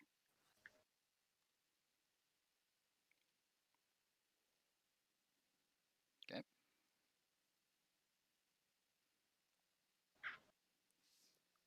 This is a great example of the power of Jund Shadow with Goyf and Wrenn, as opposed to straight Rakdos under, against the opponent's progression, I think. Yeah. All right, so But with the Rakdos prowess, you have the playset of Lava Dart. So yeah, I think that's a little less common than it was when it first came on the map, but yeah, certainly that card's nutty here too. So we just TBR for the win. Yep. That's the plan. Do they have a thing that can Violent at 3 to blow out a TBR? I don't think so.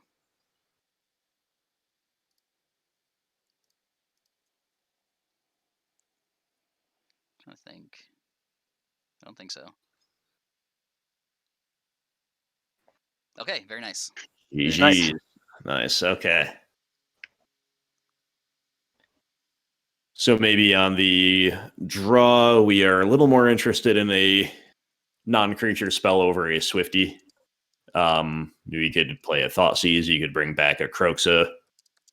Not that that's a non-creature spell, but you understand the principle. I think Thoughtseize is way better than the Kroxa, right, in the matchup. I do agree. Do you like cutting a Swifty for it? Yeah, for sure. So we're cutting a Swifty for a Kroxa? For a Thoughtseize. Oh, for Thoughtseize. Wait. Sorry. Thoughtseize. And is that... What's it? I guess so. Yeah. Gotcha. I'm going to ask... Just hope to... Sorry, go ahead. Yeah, we just had to draw the return that game. Yeah. I'm going to ask what their We're record gonna is, because I would love it if they were 3-0 as well. Game.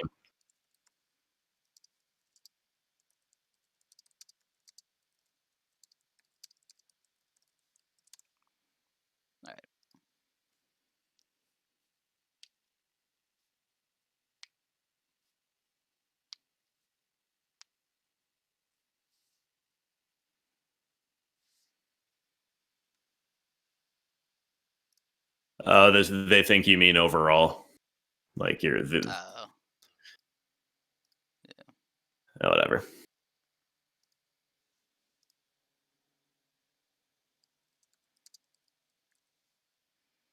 This hand is... It's another awkward one with mana. But I think it's a keep, right? We have Thoughtseize. Yeah, I guess we have a way so. to turn on a Scourge. It's kind of Yeah. Yep. But It's hard to imagine us breaking on draws with this hand. Almost anything's good besides more green spells that we can't cast. Yeah. We don't have that many green spell in the deck, so we should be fine. Yeah. Okay, they are at 3-0. Heck yeah, that's awesome. 3-0 with elementals. That's cool. Yeah. Okay, so fetch land next turn. This hand is insane. Yup. Right now it's just... so... I think it's probably Thoughtseizes. But Yeah, we let's want to talk about Thoughtseize. Seal of Fire to turn on Scourge? No, we don't want to talk about that. Nah. No. Not this time. We'll have things to talk about. We got 8 minutes.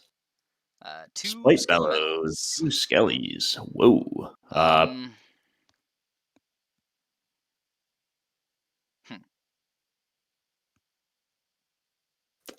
We take one Skelly, we can protect from the other with Seal of Fire. We're letting them then tutor with Harby. Yeah. Is that okay? I think it's between taking a Harbinger and a Skelemental. Yep. Yeah, not taking Spite Bellows here, I don't think.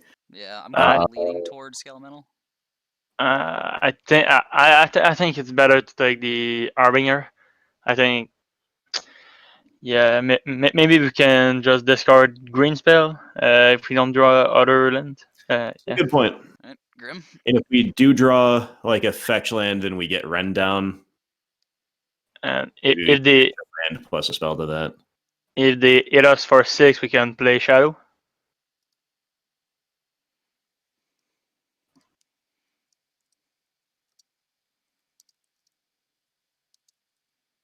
Like right now, they're doing absolutely nothing.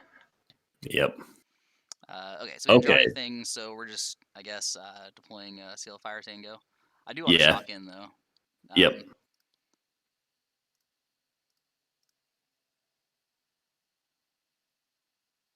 And we can dismember the Skelemental. Yeah. And just let the Seal of Fire in play. Yeah, I agree with that. Yeah. And just follow that up with a Shadow. Exactly. Yep. Dismember was a pretty sweet draw. Like, if it was going to be a fetch land, it's not bad. Oh, I would love it if they just played out a Skelemental here. Heck I think that's that, yeah. Heck yeah. Okay.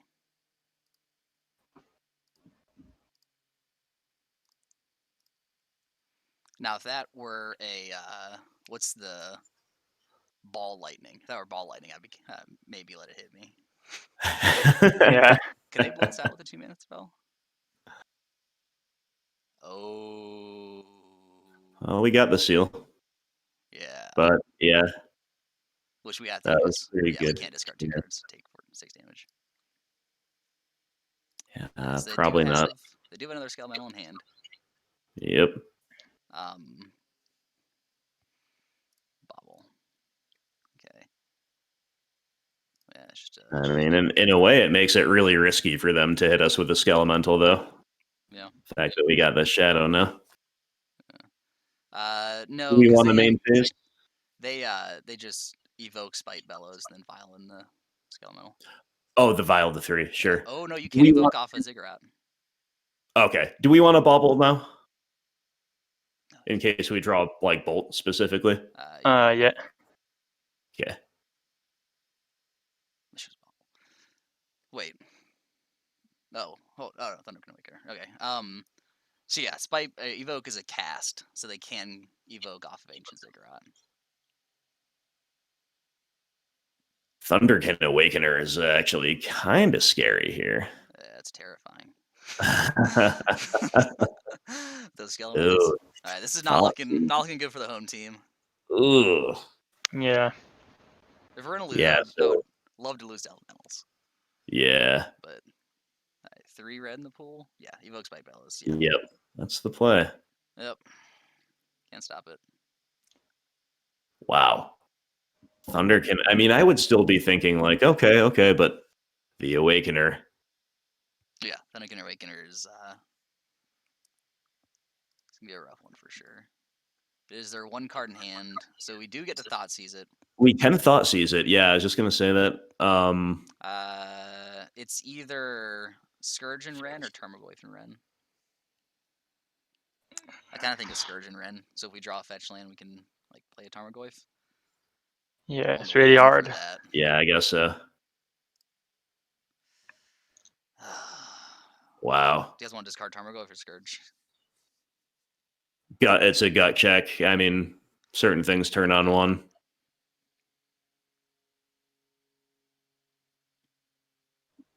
Draw. So unlucky here, never drawing that green land. Fatal Push. I'm gonna not Thoughtseize, I think. Are you sure? Why not? This is like the good time to Thoughtseize. Yeah. It probably will never be good again. Yeah. Just play a Thoughtseize. Yeah, I'd Thoughtseize. Okay. I think it was our life totals at 4, and like we drew an answer to this. Yeah, I but I mean they're merits here. a tribal deck. We're gonna have another push target right away. Yeah.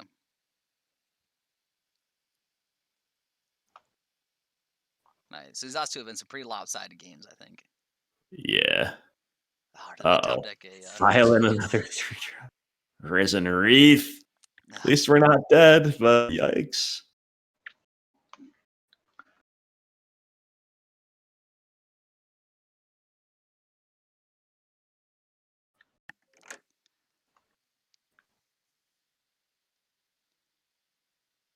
Okay. I'm not going to fire off this push because I'd like to draw a fetch land so I could go tap green source, push the Risen Reef. Oh no. Oh no. Right, now we have to push the Neonate to stay alive, and that's a pretty bad line. Should we do it before they can discard to it? Yeah, we should. Yeah. But oh no. Probably about does it. Yeah. Shit. That's rough. So, yeah, it's pretty. In 3 minutes and 45 seconds. Yeah, that too. That doesn't help. And like we can't attack with this Tarmogoyf. Wow. Oh, this is just game then because they just fetch up a Skelemental and then. Yep. They draw it. I mean, it's. Yeah, opponents played well. I'm assuming they're stacking their triggers correctly, were they? Or that. Yeah. They can also do it. You know, even if we were on the play, I think it's arguably even worse for us here. This is just like a progression that's really hard for us to stop if we didn't have that functionality. Maybe the only thing we could have done differently this game is mulliganed, but I think keeping that is pretty much fine, don't you? Yeah, guys? I think it was a fine keep. Yeah. I wasn't like, it's not a super exciting one, but I think it's definitely justifiable. All right, well. Style here. They deserve it. Yeah. That was impressive from the Elementals. Well. Okay.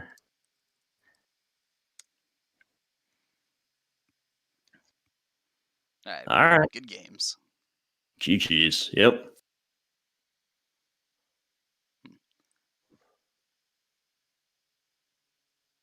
So we're aiming for the 4-1 right now.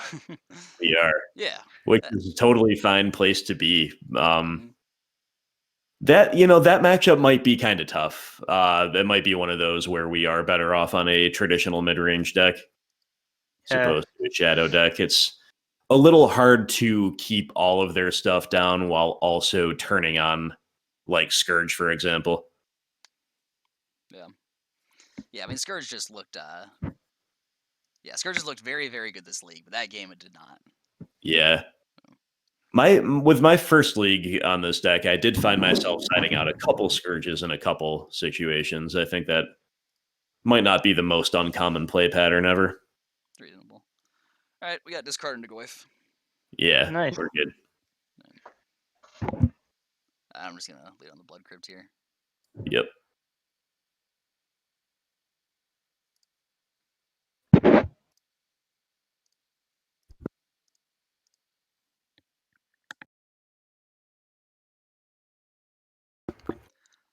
Oh boy. Well then. Oh boy, buckle up, guys. This is not a favorable matchup, I'll tell you. It's just got to be the charm, right? I mean, so we should take a moment on this one. But my thinking was we are going to be on a Goyf plan for the foreseeable future anyway. Right. Take the charm, pressure with Goyf, force the condemn, take it from there. Obviously, condemn has huge blowout potential, but the important thing is that we know about it. But that was just my initial impression. Yeah. Can you zoom on the condemn? Yeah. Condemn Wraths are really good against us. It's like in their main deck because our deck is in the format. Right. Oh. Are we supposed to take it? Very possibly. They have no other removal, and they don't have the triple blue source for the charm. Yeah, I kind of. That's a good point. Okay. Yeah. Yeah, that was probably a mid-range instinct I had, and the way our hand is shaping up, maybe just taking the Condemn is the best thing. Yeah. My last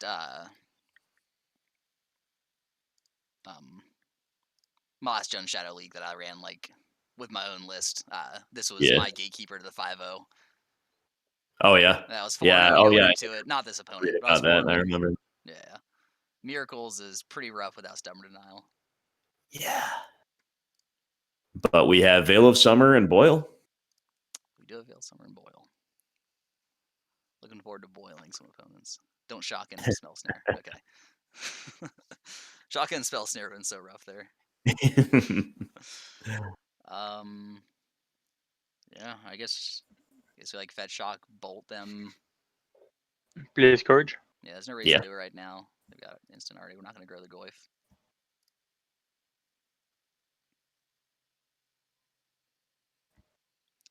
Alright, can we just fade a top decked Miracle? Not in top deck, like a Scryed or whatever else. Yeah. I'm just going to grab another Blood Crypt here. I don't think we need double green.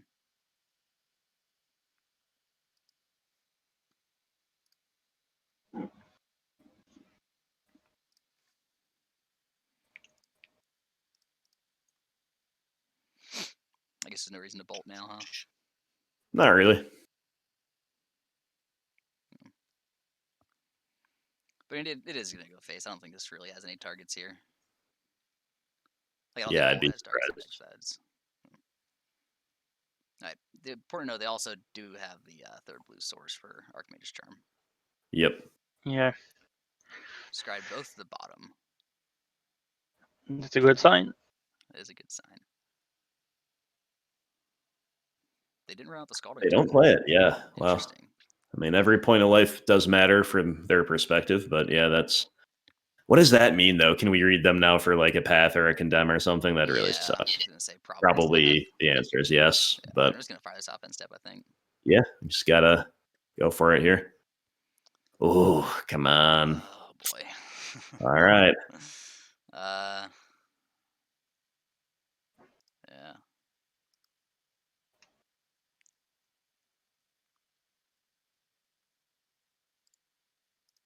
Matchup's also kind of rough because like every form of removal they have just doesn't go well with Lurrus at all. Yeah. Nor with this claim to fame in our hand. Right. So it's a good thing we do have some good sideboard tech here. They scried bottom. Oh. Wow. Okay. All right. Now they're open to a bolt. Yeah, now we're feeling good. Yeah, Lurrus into hand. Good call. Okay. And everybody hold your breath. Yeah. Now they're dead. As we say, two top deck bolt. No, they can have Cryptic. So they can have instant speed Condemn here. They do have 6 cards in hand too, though. It's kind of disgusting. We should rip land off the top too. Wow. I mean, it's just attack. Not really much else we can do. I'm not gonna ever play this Lurrus until they deal with both these creatures.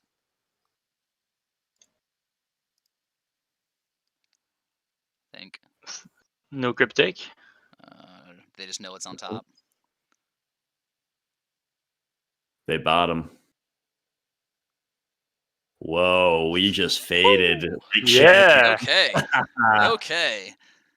Wow. We'll take it. Right? I've never seen a Miracles player not just always have it on top. Yeah, right? That was the one that got away for them. Okay.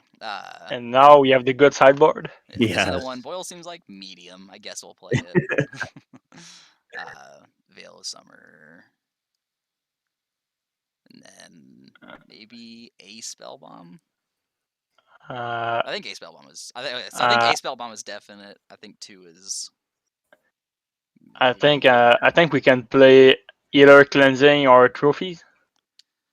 I don't think Cleansing Wildfire is the game we want to play. They got a ton of basics. Maybe. Yeah, it's not for the mana screw. It's maybe if they stack the top of their deck, you force them to shuffle.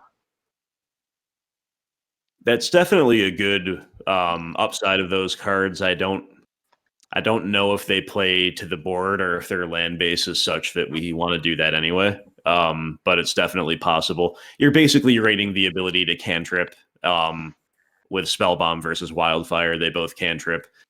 Spellbomb's loopable. Yeah.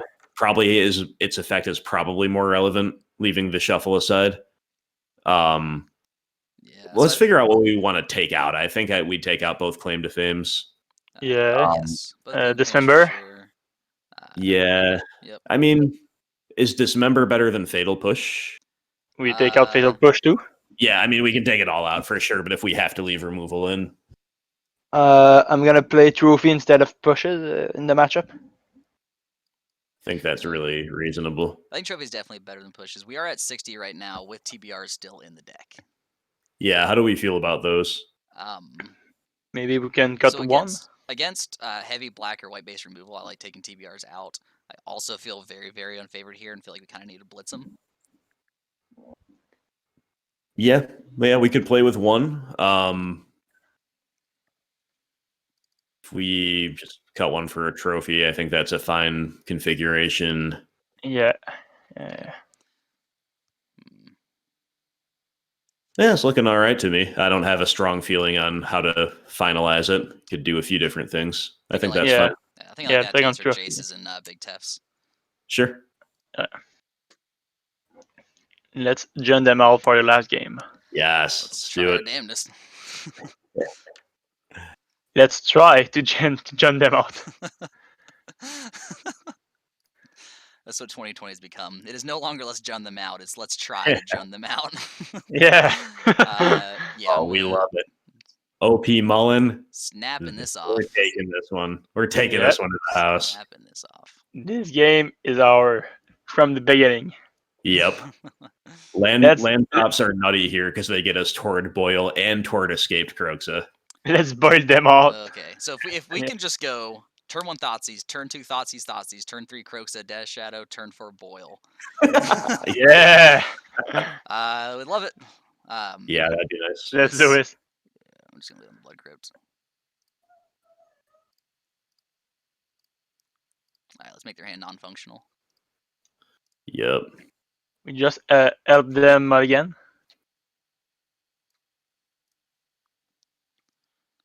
Shotgun to op, maybe? Yeah. That means they're probably trying to hit land drops. Yeah. Okay, so we take Counterbalance, then we take Teferi Gust next turn. Yeah. I like it. No. Yeah. I was going to say that Wrenn would also be an incredible draw, but not so much walking it into the Ether Gust now that we know about that. Yeah. I mean, just follow that up with the Boil. I mean, if we just draw fetch lands, we are going turn 1 Thoughtseize, turn 2 Thoughtseize, turn 3 Kroxa Shadow, turn 4 Boil. I mean, yeah, he could not ask for more. Scourge of the Skyclaves. That is on. Okay. It's definitely just double Thoughtseize this turn, though. Yeah. Yep, but that's still, like, okay. Yeah. I just would hate to walk out into a... Like, we play a Scourge, they bounce with Teferi, and we just didn't do anything this turn. Overgrown Tomb.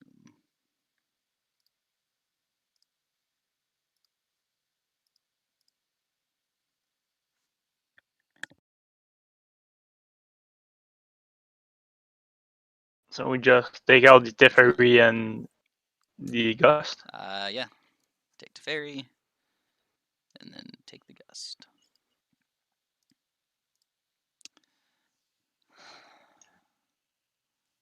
Just gonna win response. Okay. So the last league with the same deck, do you went 4-1? Yes, we went. Yeah. Went 4-1. Oh, sorry, I don't know which one of us you're asking, but we both did. Oh. So I guess either way the answer is yes. Who are you asking? Both. Gotcha. Yeah, guy went 4-1 with a more old-fashioned or traditional, like, Traverse Jund Shadow build. Yeah, maybe it's not Jund Shadow. It's We need just to change the name like for one tribal. Yeah, basically. Which is a great place to be. Okay, Yeah. so we can either play out a Scourge, or we can bolt ourselves and play a 6/6 or a 7/7 Death Shadow.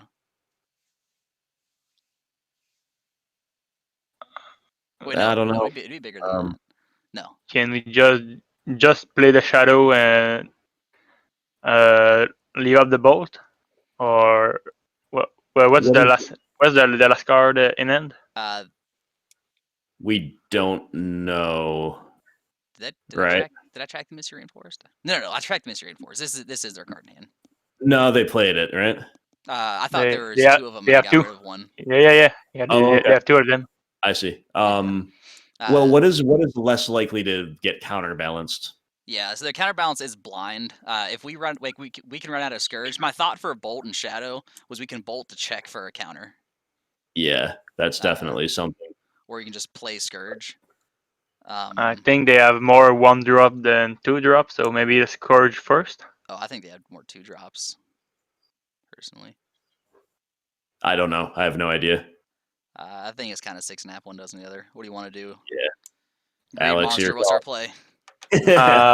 Haven't not steered us wrong yet. Yeah, so play the shadow and you leave out bolt. Play shadow and leave up bolt. Well, so if we're gonna go shadow, I think we should lead on bolting ourselves to see if the shadow's gonna get countered. I agree, and also just like they don't have two different looks at the top that way too. Okay. So Yeah. if you want a shadow, let's bolt. If you want to play Scourge, let's do that. Let's bolt ourselves. All right.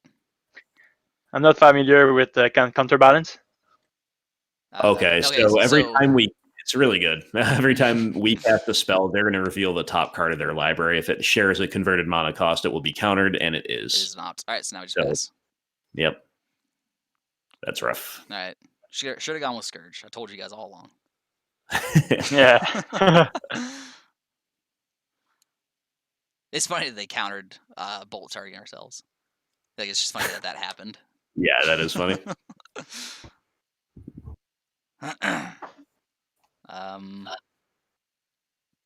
Okay, so I guess Scourge is a quicker clock as the turns play out. I think we just play out a Scourge. Yeah, I guess so. Yeah, Scourge over Goofster. And they're blind flipping here. Well, they can opt. Well, you can't opt to manipulate the top of your library. Because you can either... Because if you top a card, you just draw right away. Yes. I guess they're maybe opting. Maybe they're going to thin, and then they could opt away. Oh, no, they Mystic Sanctuary back Aether Gust. Oh, okay, that's a play too. Son of a sea biscuit. They could opt away a card that wouldn't hit it. But that's definitely just insane. Kind of like... Yeah. Dang. So since we should have played that differently because we knew they were probably going to do that. Yeah. Or at least I could have seen they were going to do that. So we should have led on the Tarmogoyf so that would get countered, and they couldn't gust the Scourge because now they can gust the Tarmogoyf. All right. Yeah, we can bait them. them. Just play the Goyf and the Gust, and after that play the Shadow. Yeah. I'm thinking. You said Lurrus to hand? That's just something that kind of time walks them. But okay. I think I play Tarmogoyf, they gust, and then we try and resolve a Death Shadow. Yeah, okay, and after that, the next turn, if we draw a fourth land, they can gust the Boil if they gust the Tarmogoyf. Yeah, that's true. If they gust the Tarmogoyf, cannot gust the Boil. Okay. I would like to pay 2 life. I guess it's kind of just telegraphs what we're doing though. It was better to just a little bit, but and I think we're gonna bottom this Tarmogoyf unless they just blind flip and counter it. Okay, so this is good. So they counter Tarmogoyf and they'll get to resolve a Shadow. So you're gonna scry a 2 to the top, or at least try to. If they can't find a 2 though, this means they can't gust. At least this turn. They go top. Yeah. But choosing that. So that just means That makes me wary of. Yeah, big time. What's the card? Shoot.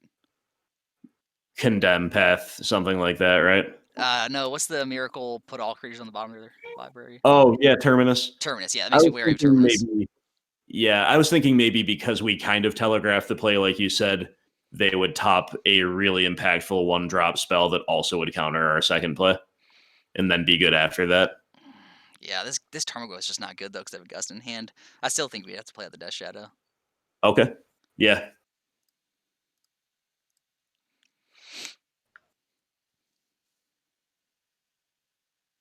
Oh, they also got rid of this opt. And the Mystery Enforced. Yeah. Nice. Yeah, they both resolve. All right. Interesting they did not. Interesting they didn't path here and then Gust the Tarmogoyf. Right. But it means they still have Gust in hand. Spoil's probably not going to resolve. Now the Boil resolves. Or is it? Oh, man, if only we had one more mana. Oh no, they only have one card in hand. So yes, sir. Boil. Just right no other now. Jace on top one time. Yeah, no second Jace on top one time, please.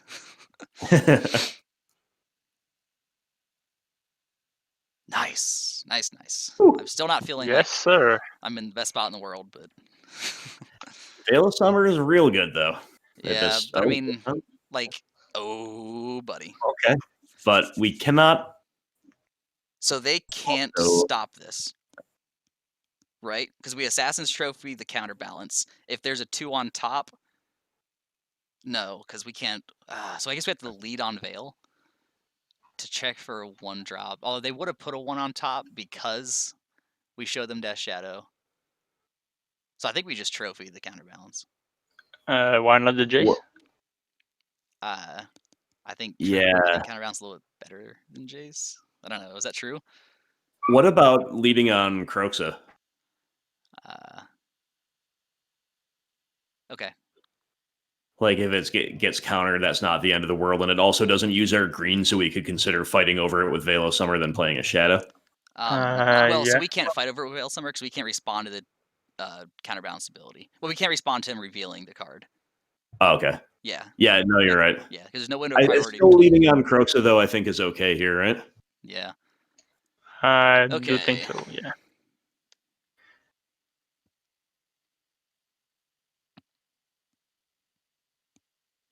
This also means guaranteed no force negation if this resolves. Choose not to use counterbalance ability. Makes sense. Alright, then you guys want a trophy Jace over the counterbalance? Yeah. Okay. Is that what you're in for, Grim? Sure. Okay. I think we cannot let Jace stay alive. That's definitely a very good principle. Yeah. I mean, maybe I'm giving too much credit to counterbalance, but counterbalance seems really good against us. But all right, just doing it, and they kind of have to like crack here to, because we know the 2's on top because they didn't counter it. So yeah, they're just looking to blind flip here. Yeah. Next turn, just escape Kroxa next turn. Yeah. Yeah. Or we can play Shadow and protect it with Veil of Summer.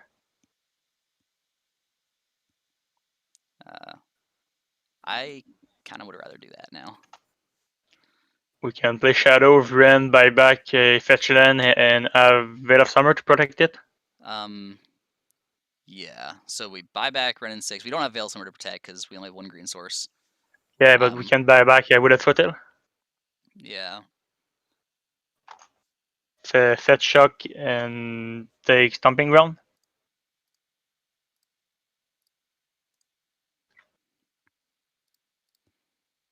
I also love that we boiled them and then gave them a land. Fun. Classic land destruction into resolve land. All right, buy back the Foothills.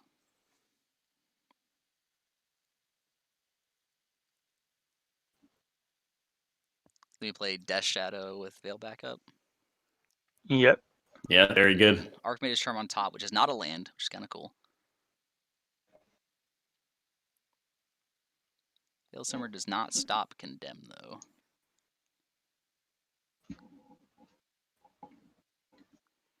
Normally the split is like 4 path, 1 condemn, so I don't think we have to worry about that. Yeah. Well, yeah, that's what I meant. Like white removal in general, still kind of rough.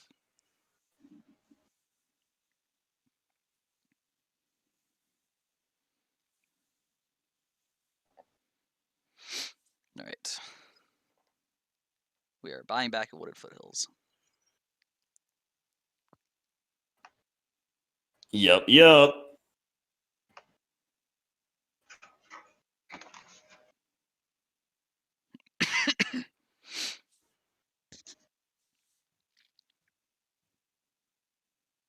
So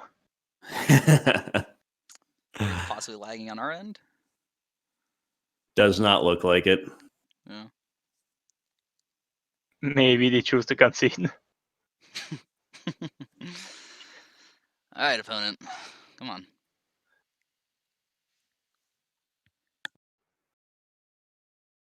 Maybe they are really salty and they run down. The tilt timeout. You know, I could see that. We definitely got pretty lucky in G1, and then here they get boiled, and then like I don't know. We almost did the thing of turn 1 Thoughtseize, turn 2 Thoughtseize. Yeah, that would have been real nice. Well, while we're waiting, maybe we can start doing a little bit of the wrap up early because we've kind of seen a full league at this point. How are you guys feeling about Claim to Fame, which is the big spice in here on the heels of this league? Well, so we have played against our first 3 games were very interactive matchups. 2 of them against black-based mid-range. And against those decks, Claim to Fame looks really good. Yes. Yeah, so at least in this league, it's looked real solid. Yeah, I agree. Yeah, maybe it's not like the perfect card for the list, but I think it's really good. Like against mid-range deck, but yeah, with the Euro pile in the format, may not be the best card in the list. Yeah, I think that's really fair to say. We like the format. It's interesting because you're like, well, when the format is grindy, you can do X, Y, Z. A lot of people think of it that way, but the unique nature of the piles, number one, makes traditional grinding just a little bit futile in some ways, and number two, that white base with all the exile effects. You know, if your grinding is graveyard dependent, you can sometimes just forget about it. So as always, they are kind of the big wrench in the works of things that otherwise seem like they've got a lot of potential. Yeah, for sure. But I think it's also important to note the flip side of it. Like we saw last game, it was just a dead card in hand. Like yeah, we ended up getting the win, but it was just a dead card in hand. Like it wasn't doing anything against any of the removal. Didn't line up against anything. Yeah, exactly. And there's a lot of blue in the format right now. Yeah, I think it's a local meta cutout. Like in our meta game, there's a lot of John deck and green black, so it's pretty good. On MTGO, I'm not familiar with the meta, so yeah. Yep. Yeah. The Uro piles are the number one deck on MTGO, have been for a little while, but beyond those, the format is in a spot where Claim to Fames are definitely pretty fine. I wonder if there is a meta that is so interactive that Temur Battle Rage becomes more of a liability, that Claim is an interesting replacement for it, because it's kind of like a bad TBR with the Aftermath effect. It's obviously nowhere near it for an all-in deck, but you know, if we're already halfway toward a mid-range setup, that could be interesting. But again, in a meta where it's just like real grindy and also not in a white-based way. Yeah, that is an interesting point. Like when I'm on Jun Shadow, against decks like the Rock or Jund or Rakdos Midrange, all those anything with black-based midrange. I just snap take out TBRs for my deck. But Claim to Fame is like a TBR, I guess if you want to call it in quotations, effect that I would keep in the deck. Yeah, exactly. So in some ways that lets you have both, but there is simply doesn't really hold a candle to TBR when you need to go fast. Yeah. So yeah, some interesting things to think about. Then you also have the Apostles' Blessing style cards that are in the mix. And, I guess playing green mostly makes us, I would say, commit away from those. Yeah. Because if you're including Wrenn and Six, can you really also include Apostles' Blessing main deck? I don't know. I don't know about that. Yeah, I think Apostles' Blessing fits pretty well in the Rakdos shells. But I think that our list is a lot grindier. Yep. So where we're kind of losing a little bit of the all-in blitz factor, we're gaining a lot of late game viability. Yes, indeed. Overall, the list really is impressive. Like, agreed. The grind possibilities are insane. Yeah, no, this has been an awesome league to play. I appreciate you guys let me be a part of this one. Oh, of course. Thanks for answering the call, stepping up. Thank you. First to reply, and Dan was also in too. But we had a great time here, and we appreciate it. Alex, big shout out to you, man. That was thanks. And we're back, back at it. I'm glad we found a way to make it work. So I'm just gonna play out a Death Shadow. Yeah, I think that's where our heads were at 10 minutes ago. To be fair, our opponent's still up on clock from us. Yeah, which is funny. To be completely fair. Yep, that is a very valid point. No Lurrus stand this turn.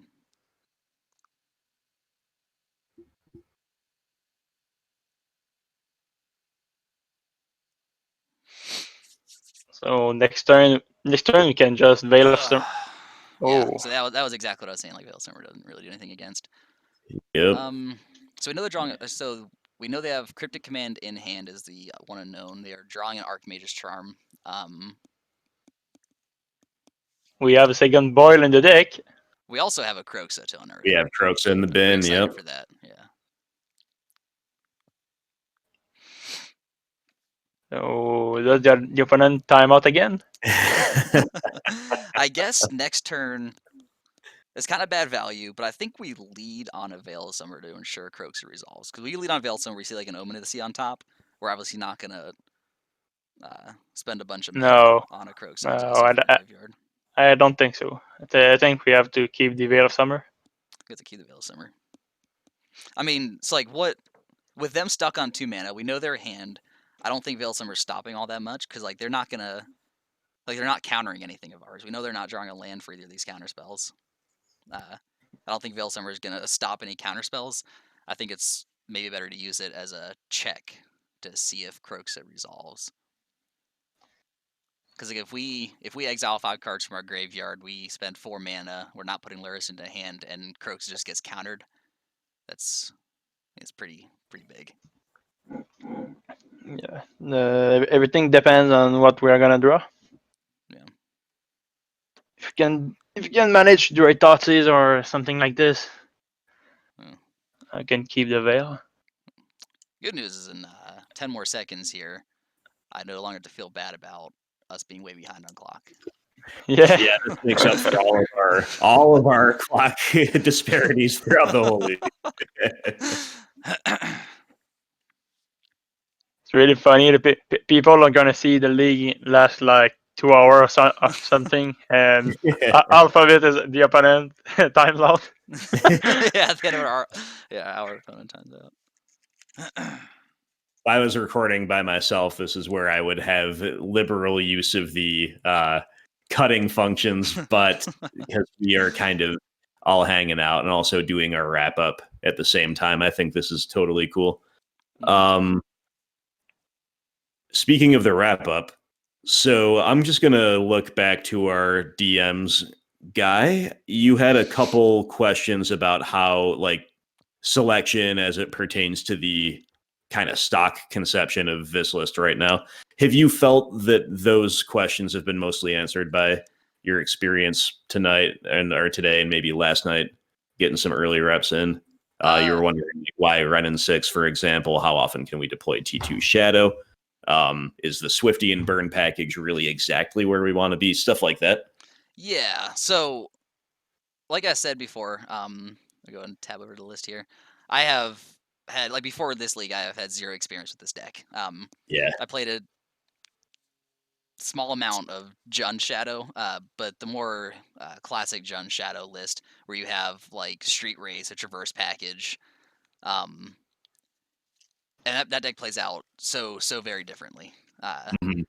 This deck, I had a few concerns, if you want to call them that. I didn't know how easily it'll turn on Scourge, because like the bolts and the seal of fires kind of don't really want to be going face. You want to be more controlling the board, at least how I use bolts in my list. Like, you want to be controlling the board to get across the line with your dudes, not to turn on your dudes.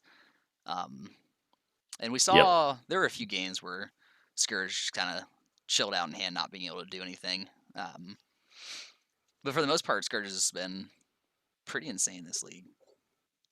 Yeah, I agree. And, like Alex pointed out in the group chat, Wrenn is almost what knits the deck together, even though it itself could be called into question in a broad sense.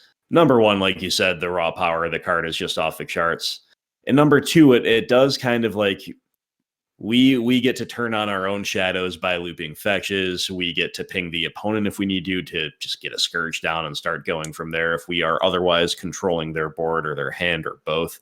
I think like at first glance, it might look a little bit like a pile, if you will, a low curve pile of just like really good cards that might not be the most coherent, but it's amazing how it all does tend to fall into place. And that is the exact word that came to my mind when I saw this list. I was like, this just seems like a somewhat coherent hodgepodge of a whole bunch of different strategies we're trying to jam together and make work. Which was why I was asking a question about the Wrenn and Six. I was like, this isn't a grindy deck. This is like a get you dead deck, and Wrenn and Six doesn't do that. Like, I mean, Wrenn and Six is an incredible Magic card, but like I was not a believer of it in a Monastery Swiftspear deck. Right. Yeah. Yeah, but the overall the list feels really fine. Yeah. No, it's felt really good. Yeah. Awesome. Unfortunately, Alex, we didn't see Agadeem's Awakening much today. I think we saw it once, and it was good as a bolt land. I believe it turned on a shadow for us, right? Yeah. It was once or maybe twice where it allowed us to play a 1/1 shadow or Shockland. Yeah. Casting this side of it, just like this left side of it here, just feels incredible. You can buy back two or more creatures with it. Just holy cow! Indeed. All right, I think we can safely say opponent is BMing us here. Yeah. The come in after a few minutes and wiggle the mouse around and then go back away. We haven't seen any disconnect messages, so you hate on camera. Yeah, that might be it. Tell them with like 2 minutes left. By the way, you can see the replay of this side on Grimflayer MTG. It's this thrilling match. If you want to see all the decisions. I'm gonna send a message. So we had a weird also league just in the sense that we didn't reach for the wildfires at all. And I guess in a way you could regard us as having gotten punished for that. But, realistically, what are we going to play instead of them? Like, let's say we committed to playing a 2-2 split with Wildfire and Trophy as I did in my debut league. Maybe we have another low curve thing or two to do against elementals that could have gotten us there. I don't know. That might be some scope to tweak.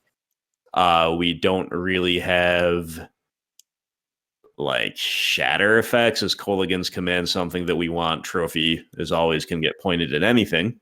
Yeah, but before I send out the list, I was really hesitating for Pitting Needle in the side.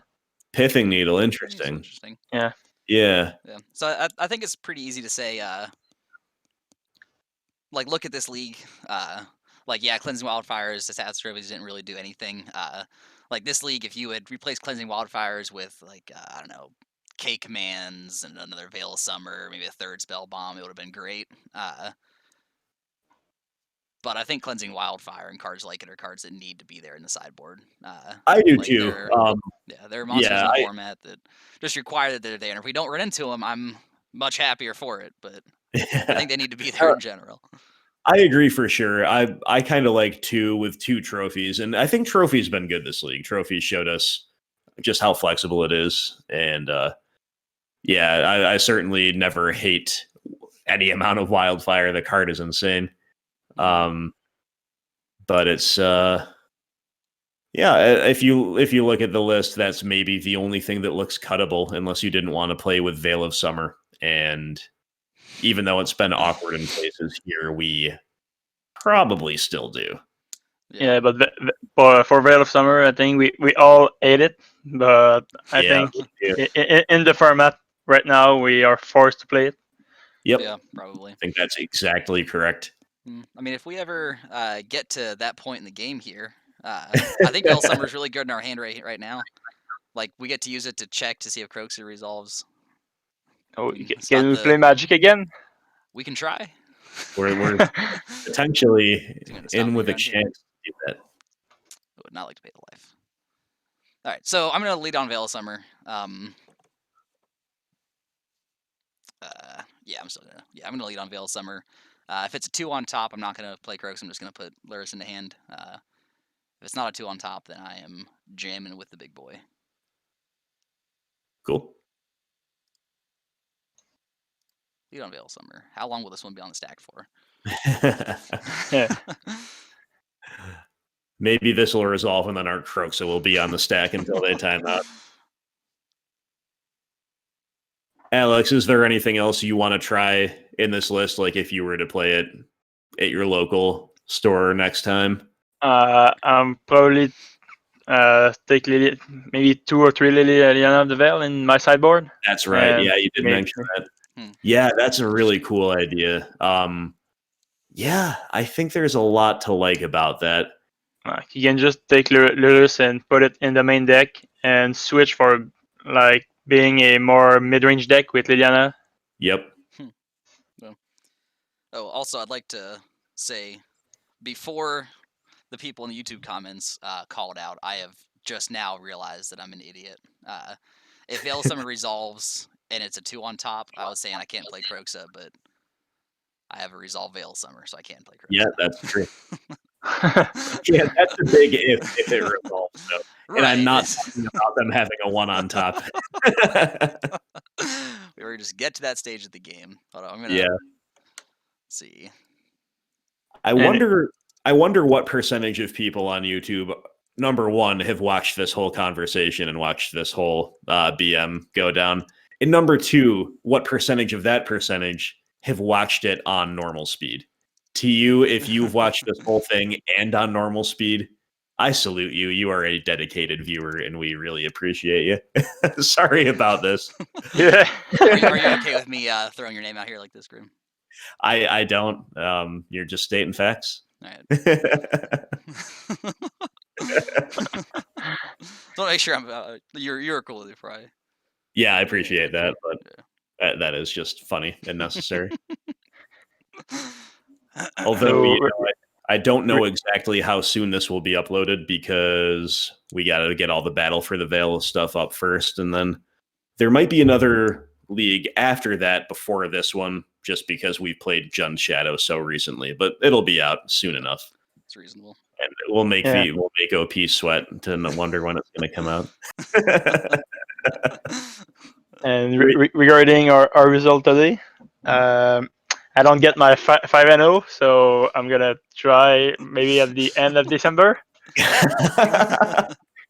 It's all part of my plan to keep Alex coming back for donation leagues. We can't allow the 5-0. No, I am we're getting closer every time though, because I think we had like an unusually unlucky run the first time, and then I think we had a. Correct me if I'm wrong, Alex. We had then had a normal-ish 3-2, and then we had a good 4-1, or was it another 3-2? I don't remember. At the beginning, it was a 2-3. Yes. 3-2, and now it's gonna be. I think we got 2-3-2. Okay. Yeah, I couldn't remember, and now we got the 4-1. Yeah, it was very close to a 5-0, but either way, it's onward and upward every time. Yeah. Yeah. Then this one was super close. I think if we had curved out a little bit better against elementals in game 3. Yeah, and also, I put the bad idea into all of our heads about taking, but you know what? It was the greedy line, and why did the greedy line work for us this time? The greed only didn't pay off once, and it was costly. Yes, the salt. That's funny. Okay. We do have to say we are definitely guilty of a little slow play this league, but it is all for the greater good. We were talking check in the chat. Yeah, that's what we're laughing about. I'm definitely the kind of person where if someone starts salting off, I live off of that, and I try to egg it on as much as possible. But I have put out Grimm's name, and I will. You are a representative of the community, so just tactical egging on. But no, it's not full bore. Well, I have a whole folder of screenshots from chat logs, like an entire folder. The archives. Oh man. Well, guys, we got the 4-1. We've already basically done the wrap up, so all that's left is to collect those sweet chests. And so you mentioned maybe Liliana, minor transformational plan, moving Lurrus into the main. I think that's really, really cool. I think the mana base, no reason that wouldn't accommodate double black on turn 3 just fine. And we're resolving. Okay. Awesome. Yeah. Heck You're gonna yeah. Okay, here we go. Can he beat us in 20 seconds in 2 games? It's going to be close. Time will tell. Okay, I want people to get out stopwatches. I want to see if I resolve the spell faster than Grim. It will be awesome that we can draw on our second boil. If only we had a second boil in hand. That would be icing on the cake. Once again, we see how this just one of Kroxa is just literally so good. Like, if the opponent had been actually playing here, the Kroxa would be a way to slog through the counterbalance and get us over the line in no time while pressuring the hand. The card, I just can't say enough about the card. You guys have heard it all before. Gotta return the Wooded Foothills. Let's make sure we do this. Yep. We're getting our money's worth here. We're going to take all the actions that 6-5-4 has to yield. Down. Yep, there it is. Oh, they're going to hold off at 1. Maybe just like remove all their stops. It'd be kind of cool. Yep. OP did stylishly salt off on us. You get that. But I do still hate to see it. Nevertheless, we love to see the 4-1. Well played, guys. Yeah. Great piloting, great discussion. Any parting thoughts from either of you? Thank you so much for Guy for being the intermediary here and being the co-pilot and the host. Thank you so much, Alex, for your generous support, my friend. I really do appreciate it. I'm glad we got a good result for you. I'm glad your claim to fame spice got to show its worth. As I say, any parting thoughts from either of you? I don't think so. I really love the league today. Yeah. It was pretty fun. Awesome. Yeah, this felt good. That felt good. Thanks for having me. Of course, anytime. All right. Thank you to everybody for watching. We do apologize for the lengthy round 5 conclusion, but you can see the writing on the wall. Hopefully, if that was not to your taste, you skipped ahead. And hopefully, if it was to your taste, you enjoyed hearing us talk and pass the time and kind of do a wrap up on the fly. But there you go. 2 4-1s back to back on the channel for the Jund Shadow archetype. Even though we're all pretty new to it, it's very promising. Right now, Rakdos Shadow is still more of a meta deck. It has a higher percentage in the meta, but I think there's a whole lot to like about green. We're proving that here. And yeah, let us know what you think about the list and everything else. Hope to see you all for the next video. And until then, have a great day. We'll talk to you soon.